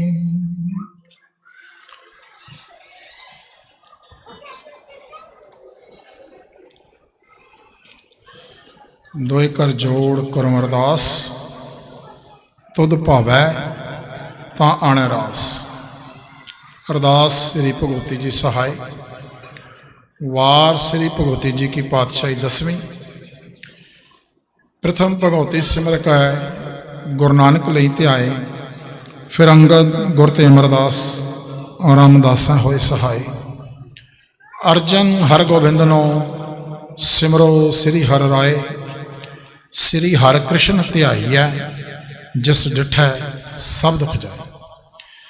तेग बहादुर सिमरिऐ, घर नौ निधावै धाए।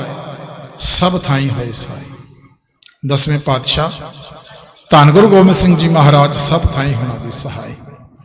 10 पातशाहियां दी जोत, धन धन गुरु ग्रंथ साहब महाराज जी दे पाठ दर्शन दीदार का ध्यान करके बोलो जी वाह। 5 प्यारियां, 4 साहिबजादियां, 40 मुक्तियां, हठियां, जपियां, तपियां, जिन्हां नाम जपिया वंड छकिया, एक चलाई देग वाही। देख के अनडिठ किया, तिन्हां प्यारियां सचियारियां की कमाई का ध्यान करके बोलो जी।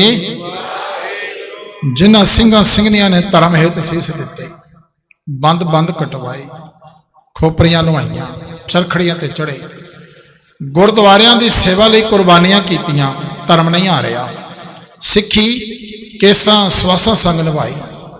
तिन्हां की कमाई का ध्यान करके खालसा जी साहब बोलो जी। 5 तख्तां सरबत गुरुद्वारियां का ध्यान करके बोलो जी। प्रथमे सरबत खालसा जी की अरदास है जी। ਸਰਬੱਤ ਖਾਲਸਾ ਜੀ ਕੋ ਵਾਹਿਗੁਰੂ वाहिगुरु वाहिगुरु चेता आवे। चेता आवन का सदका सर्व सुख होवे। जहाँ जहाँ खालसा जी साहिब तहाँ तहाँ रछा रहा। देख देख फतेह बिरद की पैज पंथ की जीत। श्री साहिब जी सहाय खालसा जी के बोल वाले बोलो जी। सिखा नूं सिखी दान, केस दान, रहत दान, विवेक दान, विसाह दान, भरोसा दान, दाना सिरदान, नाम दान, श्री अमृतसर साहिब जी के इशनान। चौंकियां चंडे बोंगे जुगो जुगो टल, धर्म का जयकार बोलो जी। सिखां दा मन नीवा मत उची, मत दा राखा आप अकाल पुरख। अपने पंथ ते सदा सहाय दतार जियो। श्री ननकाना साहिब पंजा साहिब होर गुरुद्वारे गुरधाम जिन्हां तो पंथ नूं विछोड़िया गया है जी, खुले दर्शन दीदार ते सेवा संभाल दा दान अपने खालसा जी नूं बख्शो। हे निमणे दे मान, निताणे दे तान पिता जी, आप जी दे हजूर अरदास बेनती जोदड़ी है पातशाह जी। आप जी दियां संगतां वल्लों RPS सोसाइटी होर आस पास दियां समूह संगतां वल्लों धन गुरु नानक साहब महाराज जी दा प्रकाश पुरब बड़ी शरधा भावना दे नाल मनाया गया पातशाह जीओ। दीवान सजे ने पातशाह धन धन गुरु ग्रंथ साहब महाराज जी आप जी दी हजूरी दे विच शब्द कीर्तन होए ने, गुरमत दी विचार हुई है। बच्चों वालों विशेष प्रोग्राम किए गए ने पातशाह जी। आनंद साहब जी दियां 6 पौड़ियां का जप किया गया है। कीर्तन करदियां, विचारां करदियां, बाणी पढ़दियां बेअंत बेअंत गलतियां हुई ने पातशाह जी। अनजान बच्चे जान के बख्श लेना। अगे तो शुद्ध स्पष्ट बाणी पढ़न दी समर्था, बल, बुद्धि, उद्यम बख्शण की कृपालता करो पातशाह जी। आप दे हजूर अरदास बेनती है पातशाह जी। कड़ा प्रसादी देख सज के हाजिर है पातशाह जी। समूह संगत विच वरतान की आग्ञा बख्शो। गुरु के लंगर तैयार ने पातशाह जी। सारियां संगतां वल्लों बिंदरपाल जी ते चंचल जी वल्लों इस लंगर लई योगदान किया गया पातशाह जी। जिन्हां खजानियां विचों माया आई है पातशाह, उन्हां खजानियां नूं भरपूर करना, सारियां संगतां दी हाजरी दर प्रवान करना, भेटावां प्रवान करना पातशाह जी। किसी भी किस्म की जिसने सेवा की है इस प्रकाश दिहाड़े के मौके ते पातशाह जी उन्हां सेवावां नूं प्रवान करना, सारियां दियां अरदासां नूं गुरमत अनुसार प्रवान करन दी कृपालता करना पातशाह जी। मेहर करो पातशाह जी। आप जी अपना हुक्मनामा बख्शो। हुक्म दे उपर चलन दी समर्था, बल, बुद्धि बख्शो। संगतां नूं चढ़दियां कलां च रहण दी प्रेरणा बख्शो पातशाह जी। मेहर करो, गुरसिੱਖੀ जीवन बख्शो। ज्यों तुम राखो ते भी रहना, जो तुम कहो सोई मोह करना दे मुख वाकां अनुसार सोई काम कराओ। जो आप जी नूं भावे सही प्यारे मेल, जिन्हां मिलिया तेरा नाम चितावे। नानक नाम चढ़दी कला, तेरे पाणे सरबत दा भला।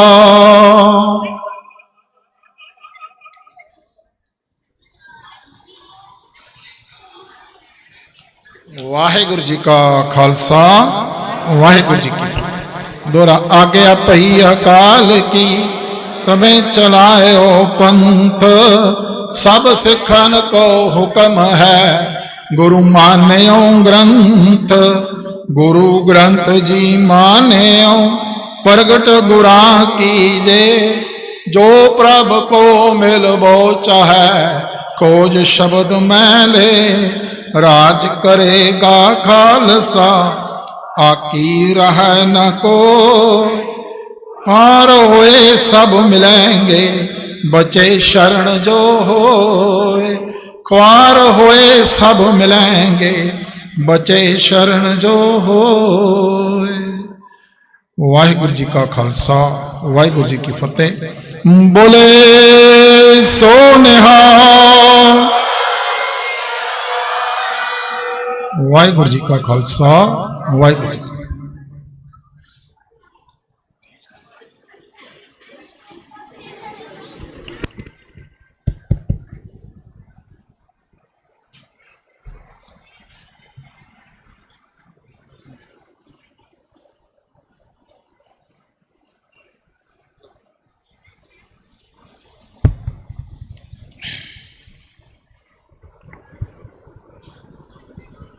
बाणी गुरु,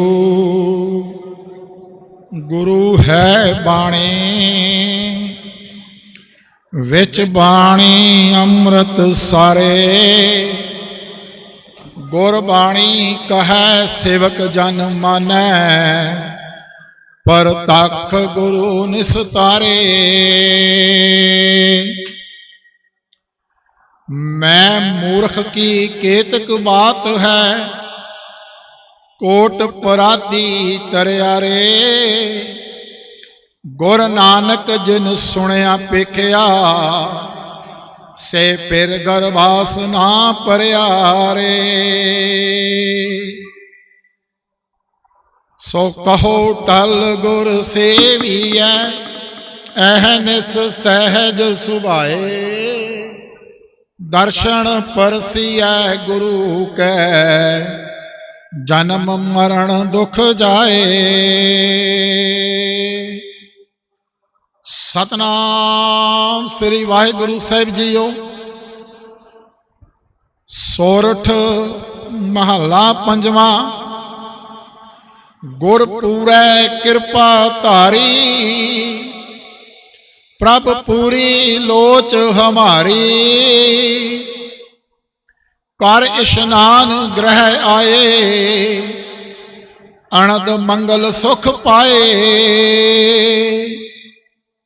ਗੁਰ ਪੂਰੈ ਕਿਰਪਾ ਧਾਰੀ, ਪ੍ਰਭ ਪੂਰੀ ਲੋਚ ਹਮਾਰੀ।